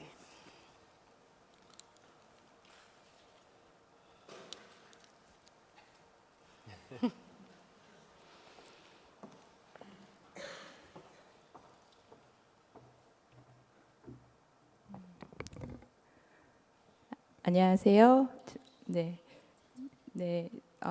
저에게 그 헤드셋을 끼고 한국어에 액세스해 주셔서 감사합니다. 저는 국립전주박물관 학예연구사 김은영입니다. 문화기관이 다양한 커뮤니티에 접근하는데 그 역할과 창의적 방법에 대한 생각을 나눌 수 있는 이번 컨퍼런스에 초대해 주셔서 감사합니다. 박물관 접근성에 물리적, 심리적 장벽을 낮추는 데 한국의 사례가 도움이 될 수 있기를 희망합니다. 저의 발표는 국립중앙박물관의 박물관 접근성에 있어 물리적, 심리적 장벽을 없애기 위한 사례를 소개하고 제가 박물관 교육 담당자이기 때문에 교육적인 관점에서 박물관 역할의 사례를 좀 더 소개하도록 하겠습니다. 박물관은 관람객이 박물관에 들어서는 순간 시간과 공간이 교차되는 의미 있는 공간이 됩니다. 모두의 이야기가 담겨 있는 것이지요. 그러나 박물관 문을 들어서는 관람객이 없다면 모든 의미는 사라질 것입니다. 한국에서 박물관은 전시와 교육, 문화행사, AI, 디지털 매체 등을 통해 연령, 인종, 다양한 문화 등 사회를 구성하고 있는 다양한 요소, 즉 다양성을 포용하기 위해 노력하고 있습니다. 보시는 이곳이 국립중앙박물관입니다. 국립중앙박물관의 역사는 1909년부터 시작되었고 2005년 현재의 위치에 자리하게 됩니다.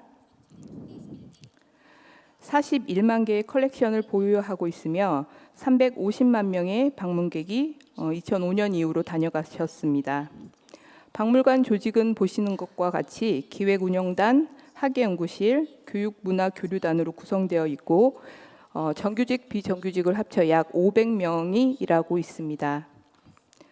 국립중앙박물관에는 보시는 바와 같이 중앙박물관 산하의 각 지역을 대표하는 13개의 소속 박물관이 자리하고 있습니다.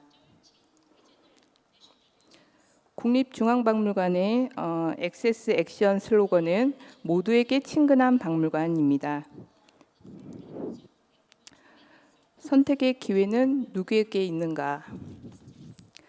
다양한 커뮤니티 중 박물관을 경험하는 데 물리적 장벽을 느끼는 시각, 청각 등 장애인을 위해서 박물관 내 이동을 유도하는 점자 타일, 음성 안내기와 점자 패널 등을 제공하고 있습니다.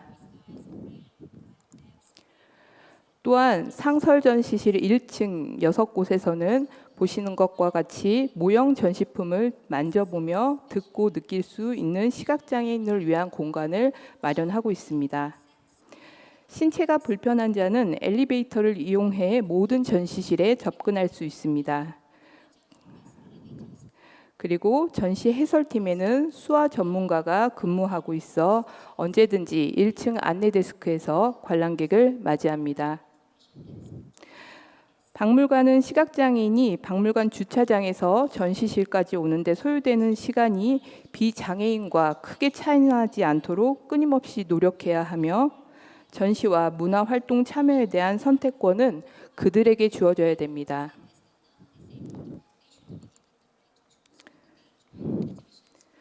국립박물관은 시각장애인들에게 문화재에 대한 다양한 정보를 제공하고자 소장품 관련한 점자책을 제작하여 시각장애인 점자 도서관 등에 제공하고 있습니다.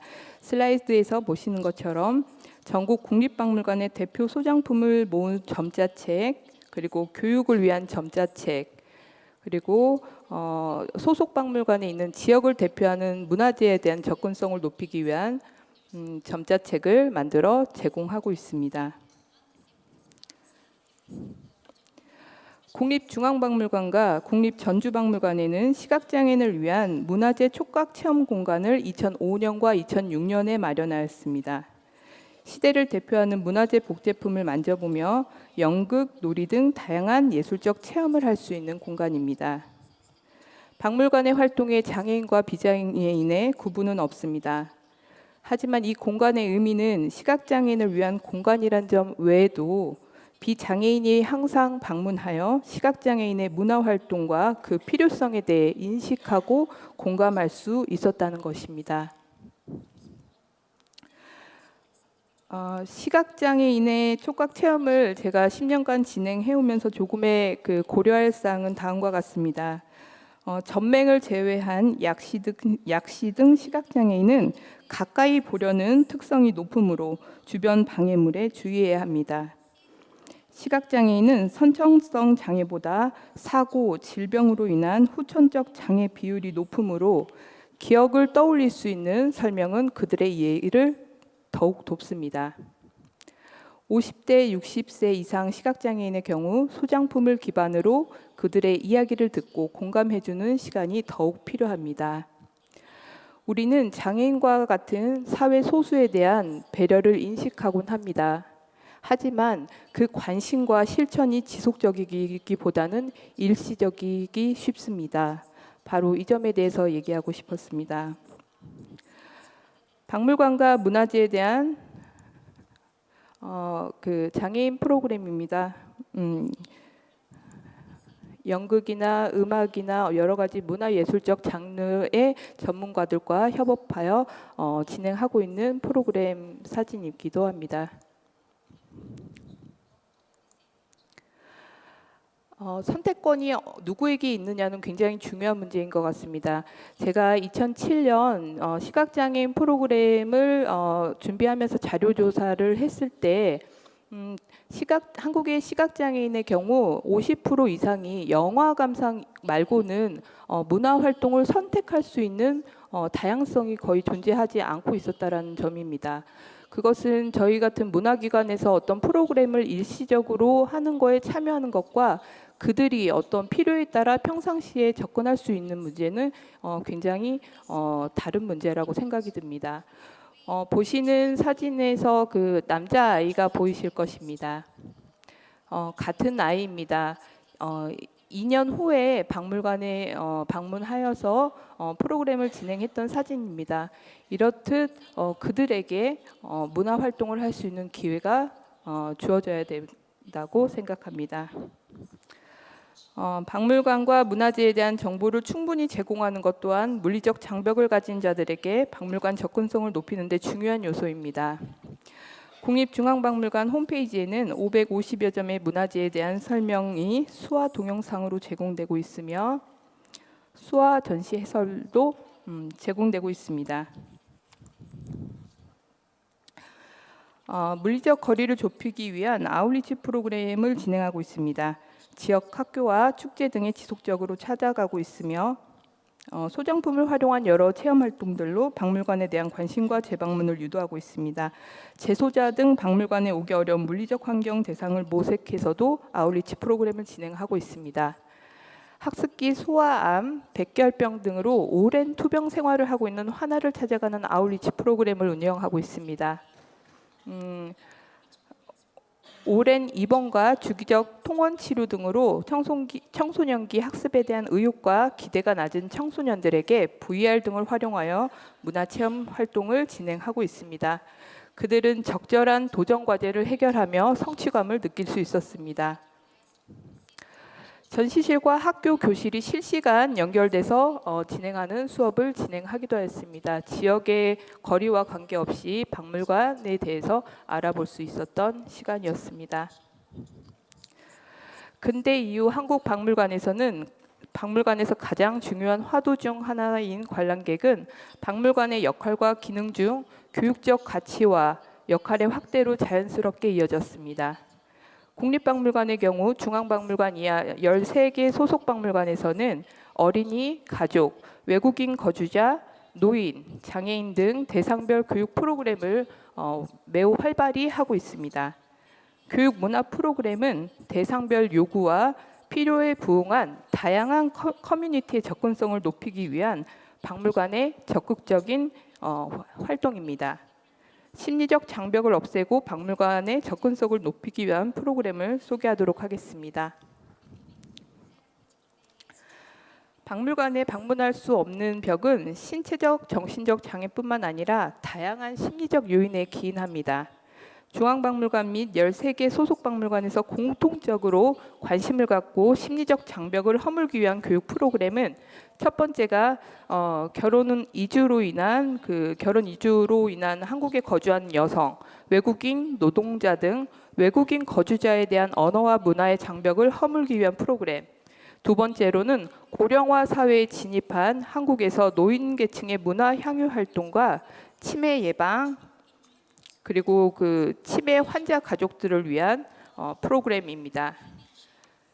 70년대 음악을 통해 추억하고 대화를 나누는 치매 환자 프로그램과 같이 심리적 장벽을 낮추기 위한 프로그램은 그들의 이야기를 더욱더 나눌 수 있도록 해야 합니다. 박물관은 그들에게 쉼터와 같은 역할을 해야 되는 것이지요. 편한 나무 그늘 아래서 쉰 것처럼 느낄 때 그들은 박물관을 다시 또 찾게 됩니다. 그 외에 박물관에 속한 지역 사회의 사회문화적 환경에 따른 심리적 장벽을 낮추기 위한 대상을 모색하고 프로그램을 운영하고 있습니다. 예를 들어 13개 소속 박물관 중 하나인 국립춘천박물관은 강원도라는 곳에 위치하고 있습니다. 강원도는 남북 분단선에 근접한 곳으로 이곳엔 군부대가 많이 위치해 있습니다. 국립춘천박물관은 병역의 의무로 긴장된 상황 속에 생활하는 군인들에게 힐링의 시간을 제공하고 있습니다.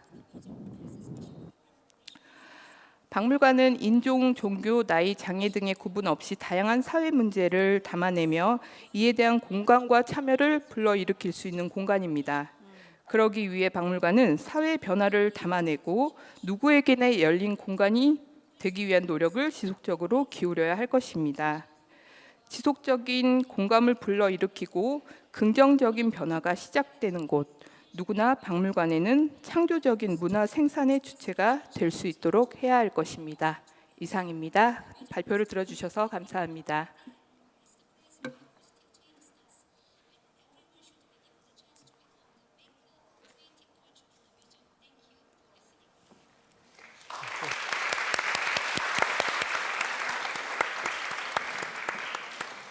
Thank you so much. I think that we can all agree that it's a great account of a museum devoted to social inclusion. We've got a few questions on Pigeonhole, but I chatted to the panel earlier, and I'd like to encourage them to ask questions of each other, so that we have a conversation this way and this way. So I might kick that off. I've got a burning question for Chad, actually. So I might start with a question. And then perhaps once I've done mine, Chad, you could pose a question to the panel, and then we'll go to the floor so we can kind of move in and out. And I've only got a few pigeonholers, so presumably there's someone who wants to grab a mic out there. So if there is, please put your paw up and grab one. Chad, I'd like you to elaborate a little more on the consultative approach you took with designers and the communities that you wish to enable access for, just to unpack that a little for us. Yeah. And just because I guess you were really pointing to the importance of those relationships, but didn't have a whole lot of time to elaborate on them. So that'd be, I assume everyone's interested. I'm interested in that process of consultation too. Okay, yeah, absolutely. It comes in weird and wonderful ways, and I don't think there's one real approach to kind of going out and seeking consultants necessarily, but we did, the way I started out personally was we took on some placements of some young people with different abilities, and they needed to have some additional support, and they were supported by this young company called Hear First, which was for people who were deaf and hard of hearing, and getting people back into work. And so as they were coming in, I was talking with the manager there, and then I was saying, well, how do we prepare? How do we get ready? And then really over the years, it just snowballed into working with the director and saying, well, we should be training our staff in different ways, and we should make our spaces different. And then I kind of built a good relationship with her and a friendship. And then she introduced me to so many more people. And it was like, well, have you thought about, talking to so-and-so at Henshaw's for visually impaired, or so-and-so at this? And it kind of just, over the career, kind of took on a life of its own. And the hard thing about that, though, was that it became a little bit, well, why am I the only one thinking about this? Or I am thinking about it, but why am I not sharing? So in the same way that I was open to meeting all of those people and connecting, I then turned and said, well, now we need to be looking more about our buildings and how we curate spaces and how we design. And it kind of was a very organic approach to it. But the only way that we could truly be accessible with these collaborations was that the people that they met when you walk through those doors are trained up and clued up. So we could build for dementia, we can have all of these great exhibitions, we can bring the fabulous Forgetful Friends in, but what's the legacy of that? So they've done that, they've created an affinity with us, and then all of a sudden that is over. So then my team need to be really built in confidence and understand that that's just not a one-off training session you're gonna get. So we try and go way beyond awareness and try and actually build partnerships that are lasting and quite meaningful, so that it can kind of change how they, and it sometimes changes how they work as well. So they would build their training courses for us, and then instead of just maybe a corporate environment, they really start to rethink and unpack how they work. Yeah. Would you like to pose a question to one of the panelists? Yeah, I'll talk about Kelvin, actually, about designing for access, just getting the basics right. And I think that sometimes getting the basics right could be something that people might find super obvious and really easy, but actually when you're planning and what you do. So how do you build that? Because it can be quite complex, and access, as I said, is very personal. So how do you kind of really bridge the gap to be as inclusive for as many people as you can be? But then what do you do if there's a bunch of people who you might actually not be able to access places? I think this is really one of the big challenges in the cultural field. We all see conservation and heritage in very different ways. Yeah. But when they come together on one site, like a museum or a house, like the one we were restoring, it's important to have, I think, the kind of professional respect and honesty with each other, say, really what are we trying to get? And to not assume that you mean the same thing when you use the word conservation or heritage or culture. For example, the issue with the show house that we have, we put in the lift so that anyone in a wheelchair can go upstairs and see the artifacts. But now you've talked us through all the different things to think about. Oh wow, the lift is a simple thing, but what else might we need to do to welcome someone who's less able onto site? How do I work with my partners in the museum to talk about this? So I think having a chance to have conversations is really a very first start. But the other thing that I think sometimes it's difficult for the different professionals to come together would be maybe the lack of evidence of need. You know, we tend to think, oh, you know, I'm the typical person with my abilities, etc. So therefore, that is how I design the world. I think this is really one big issue with the architectural fraternity. We design for ourselves. So things like font sizes, floor patterns, safe spaces, we rarely think about it because we haven't really had a chance sometimes to hear from our partners on the ground, work communities, hey, I need to deal with this. You know, should we be inclusive? So I think having the conversation platform is really most important. And that the co-creation is embedded at the beginning. Yes. Yeah, absolutely. Rather than added on at the end. But this means that as cultural workers or heritage workers, we must stop thinking of ourselves as God. You know, architects in particular, we think of ourselves as God. So I'm a trained architect, so it's something Well, we could even be changing like curators' minds as well. So we would be building spaces that are meant to be very dark, and you're supposed to immerse yourself in this experience.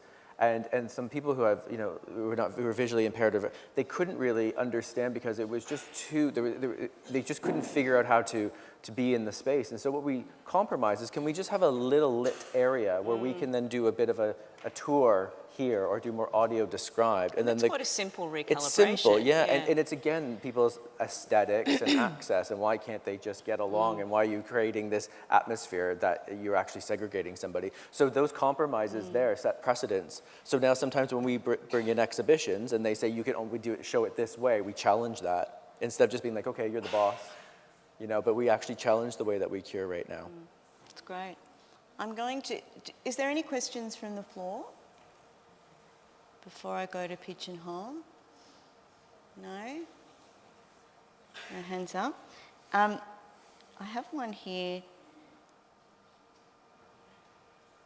with 11 votes.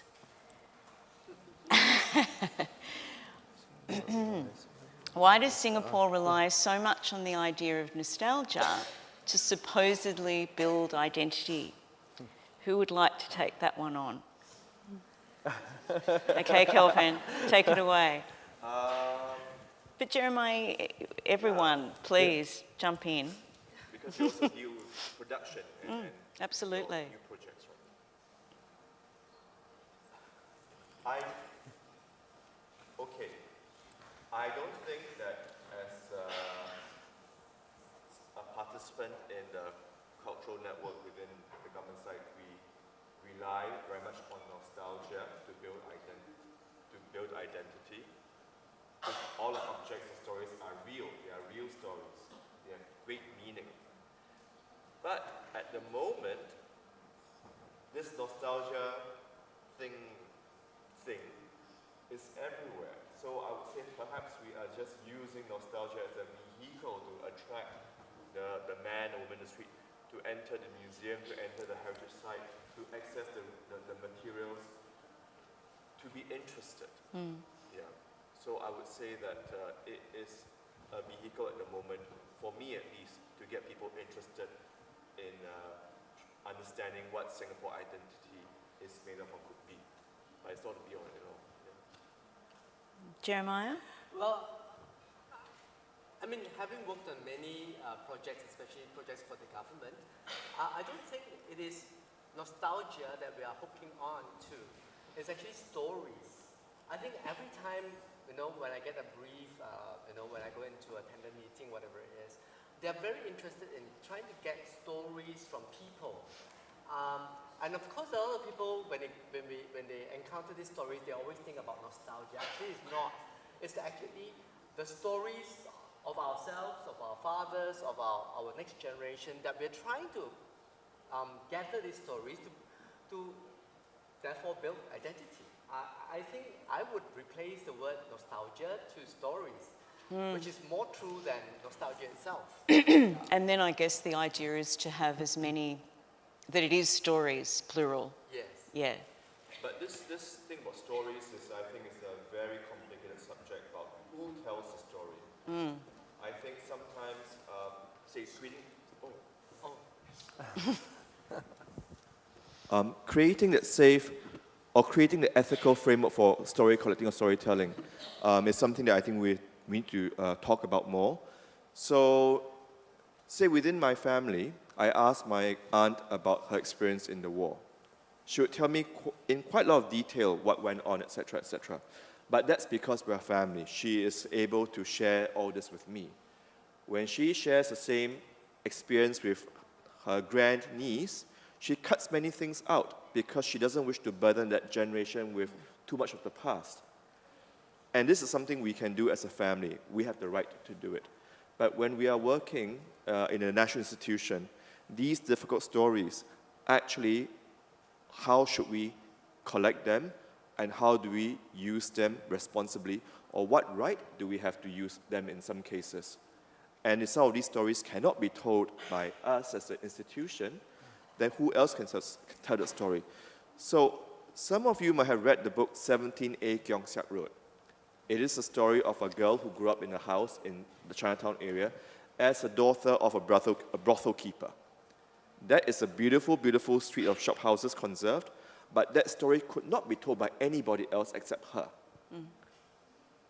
So we then use nostalgia as a way to, oh, it's such a pretty street. But because perhaps I feel that I have no right to tell that story. So I think we're thinking about. Please, Izan. Yes. 저도 그 발표하신 그 향수 노스텔지아라는 그 모토를 듣고 굉장히 좋은 생각이다라는 생각을 했는데요. 저희 박물관에서도 박물관과 유물이나 이런 거에 전혀 관심이 없는 뭐 60대 시각장애인, 뭐 남성분 이런 분들에게 교육적인 접근을 할 때 스토리, 노스텔지아, 이 향수 이런 거를 중심으로 그들에게 유물과 연관지어서 더 관심과 흥미, 공감을 갖도록 하고 있거든요. 그래서 굉장히 싱가포르 그 주제에 대해서 굉장히 공감이 많이 됩니다. Thank you, it's true. I might go to, do we have any questions from the floor? Yes, great. Yes, please. Can we have a mic?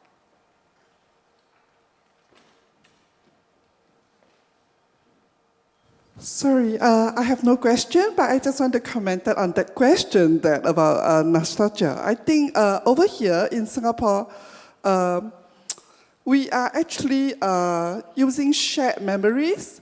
It's about our roots that we are actually based on, so that to build that shared identity or to build our identity. And maybe I introduce myself. I'm Pek Hun from People's Association. I will be sharing tomorrow as well. What I'm going to share tomorrow, what that PA is doing is actually creating a lot of shared memories among the people. And by creating shared memories through programming, through heritage, through all kinds of platforms, that we are actually creating shared memories, and then there will be a roots that is being shared among our people. So the younger, the older, the middle generation all share the same memories, all share the same roots. So I thought that is what we are using to create that identity or to build that identity. So I thought I just want to comment on that. Thank you. That's great for you to be part of the conversation. We might move on. I think it'd be good, let's look at this one.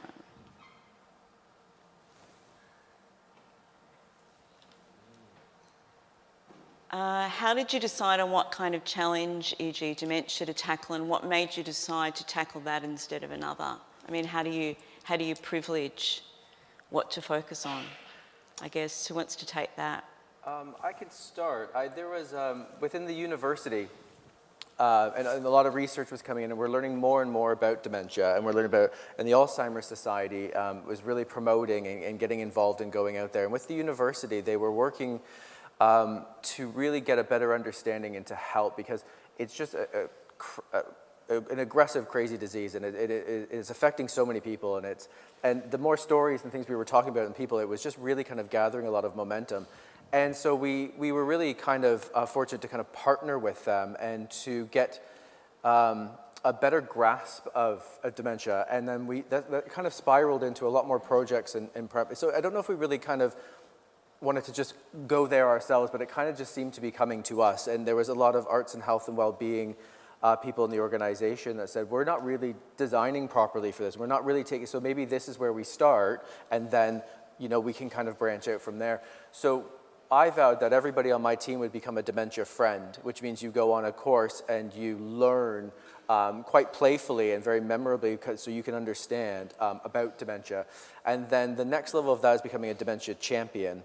And once you become a champion, then you can lead the dementia friends.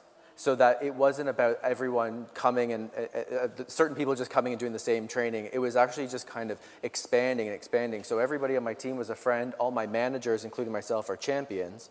So that when people were leaving the roles, they weren't just, didn't have these big gaps. And that kind of then moved into other mental health and well-being. And we did mental health first aid kits, is what they're called, and kind of getting people to realize that there's, everyone suffers, everyone has mental health and kind of goes in different ways. And we all, and so if we're kind of just tackling mental health broadly, then it gives us a better understanding to help our visitors. So again, it wasn't just something specific we were going to, it was kind of opening up and being a bit more broad in our approach to that. So yeah, it's a good question, but I think like David said and others, it's like you kind of have to have a starting point and then you need to kind of branch out there. And this is why I love symposiums and conferences like this to share, you know, so that if someone else is doing something in a different field and has expertise and have been building that, instead of us starting from scratch, we talk and we share resources and we share people and you fly people around and you gather your meetings. And then I think that's how we can kind of learn collaboratively. And Young, did you want to speak to that question?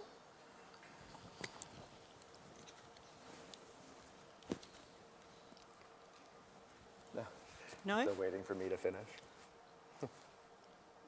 No? Jeremiah? Maybe I'd like to. I curated the Enabling Festival this year, and basically it was started by two very young gentlemen, Danny Tan, who is an artist, and Daniel Lim. Both parents are having dementia. So they went around looking for information for organizations that talk about or can help them look for things for their parents. They decided that there wasn't enough done for people with dementia or people whose parents are starting to have dementia, so they wanted to have a festival.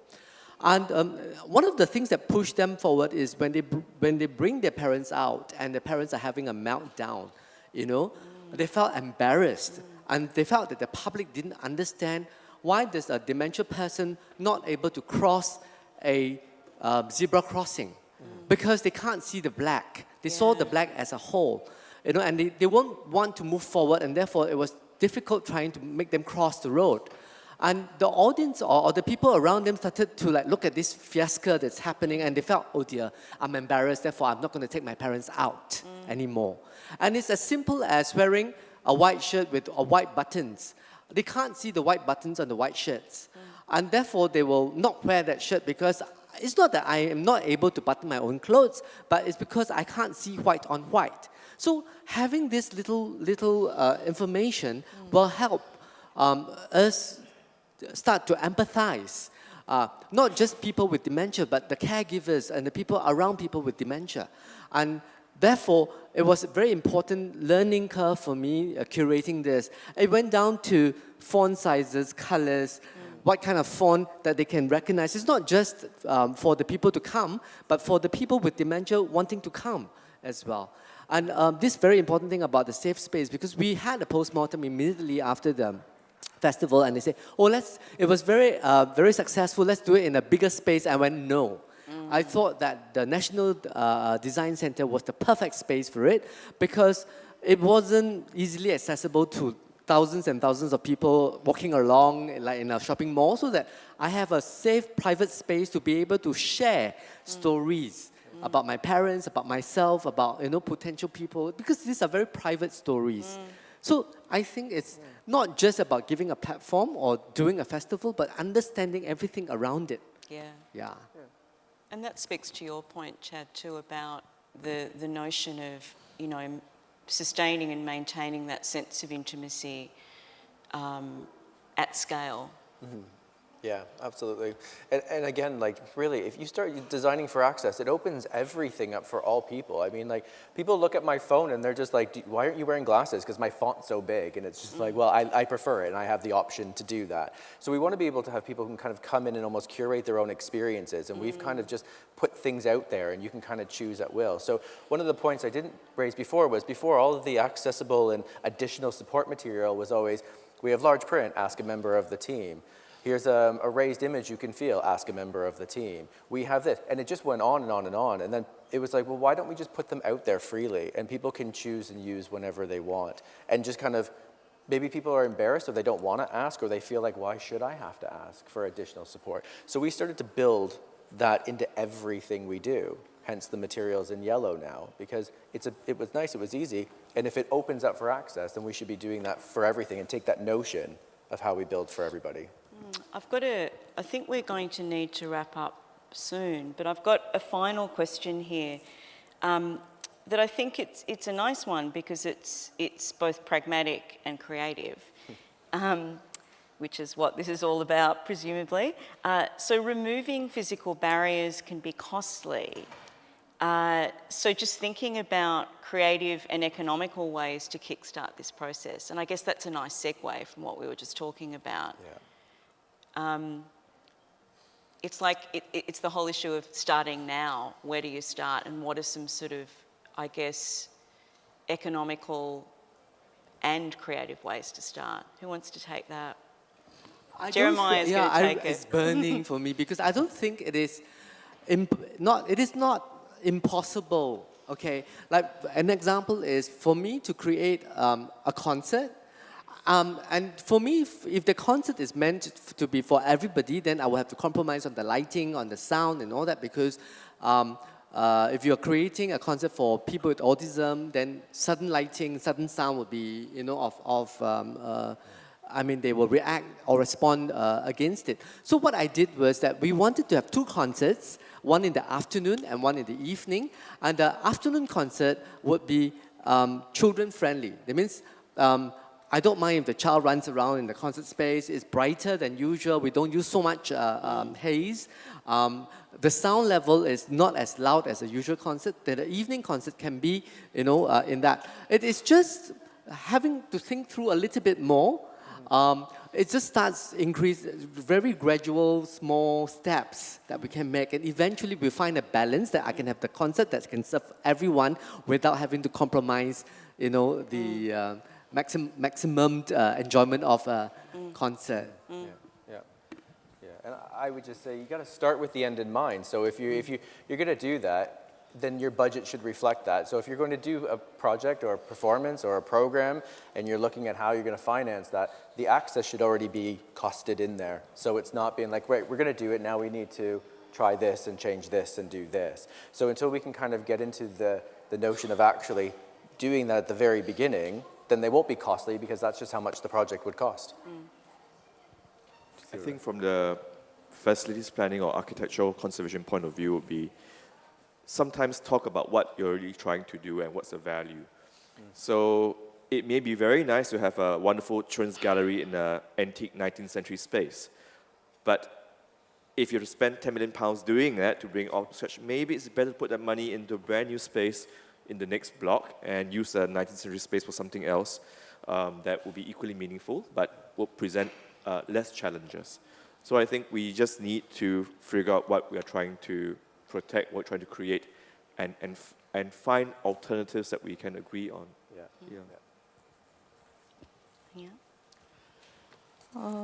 너무 좀 이론적으로만 들릴 수도 있겠지만 단기적으로는 어쩔 수 없이 경제적인 관점 잣대를 대는 것보다 예를 들면 저희 박물관에서 프로그램에서 한 명당 얼마가 투입되느냐에 대한 논쟁이 있었습니다. 하지만 시각장애인이나 장애인 같은 경우는 어쩔 수 없이 한 회에 그 정도 비용이 들어가는데 인원이 작을 수밖에 없는 상황이 있는 거거든요. 그렇기 때문에 오히려 여러분들이 저와 소통하기 위해 번역기가 있어서 소통하는 것처럼 그 금액을 투자한 만큼 사실은 서로 소통하고 장기적으로 보면 훨씬 경제적인 것이라고 생각이 들고요. 사실 그런 부분 때문에 이런 장애인의 액세스를 더 높여야 되는 문제에 대해서 저희가 더 공감하고 더 토론되고 해야 된다고 생각됩니다. 예.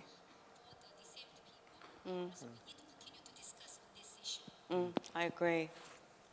Okay, on that note, I'd like to thank this wonderful panel, this very interactive panel, and thank you all for your interest and your engagement, and I will look forward to seeing you tomorrow. Thank you very much. Let's give them a big round of applause, ladies and gentlemen. A big thank you as well to our moderator, Dr. Meredith Martin, together with our panelists. Can we have a group photograph, please? Once again, Mr. Chet Magichi, Mr. Jeremiah Choi, Mr. Calvin Ang, and Ms. Kim Yoon Yang. Thank you very much, together with our moderator as well, Dr. Meredith Martin. Now, ladies and gentlemen, all of you still have your mobile phones. If you could please help us. On Pigeonhole, there is a poll, there's a feedback. So, of course, this will go a long way in helping us create better events, curate better events for you. So please help us, if you can, do the feedback for us now for day one. All right, but otherwise, I want to thank our panel once again. Thank you very much. So if you could please help us, just take a minute or so. It's very quick. It's just some Q&A questions for some feedback. Now, as you're doing the feedback, just want to inform all of you a bit more about tomorrow as well. All right, so if you're coming tomorrow, registration starts at 8:30 a.m. We will begin promptly at 9. Please remember to bring your badges because Esplanade is very strict about this. You may not be able to come in if you don't bring your badges. So please remember to bring your badges.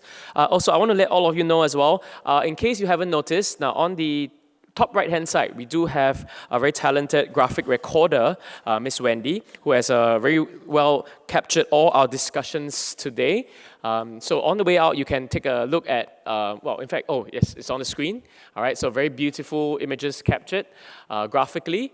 So tomorrow, we will actually print out this for all of you. All right, so if you come tomorrow, we will be printing out and giving to all of you based on our discussions for day one. If not, if you'd like an e-copy, you can also leave us your email. We'd be glad to give you an e-copy as well. All right, so with that, this marks the end of day one. Great discussions today. Thank you very much to our panel 3 as well. And of course, thank you to all our speakers and thank you all for being here. We look forward to seeing all of you tomorrow. On behalf of Culture Academy, I wish all of you a fantastic Thursday. We'll see you bright early first thing at 8:30 tomorrow. Thank you. See you tomorrow. Thank you, everyone.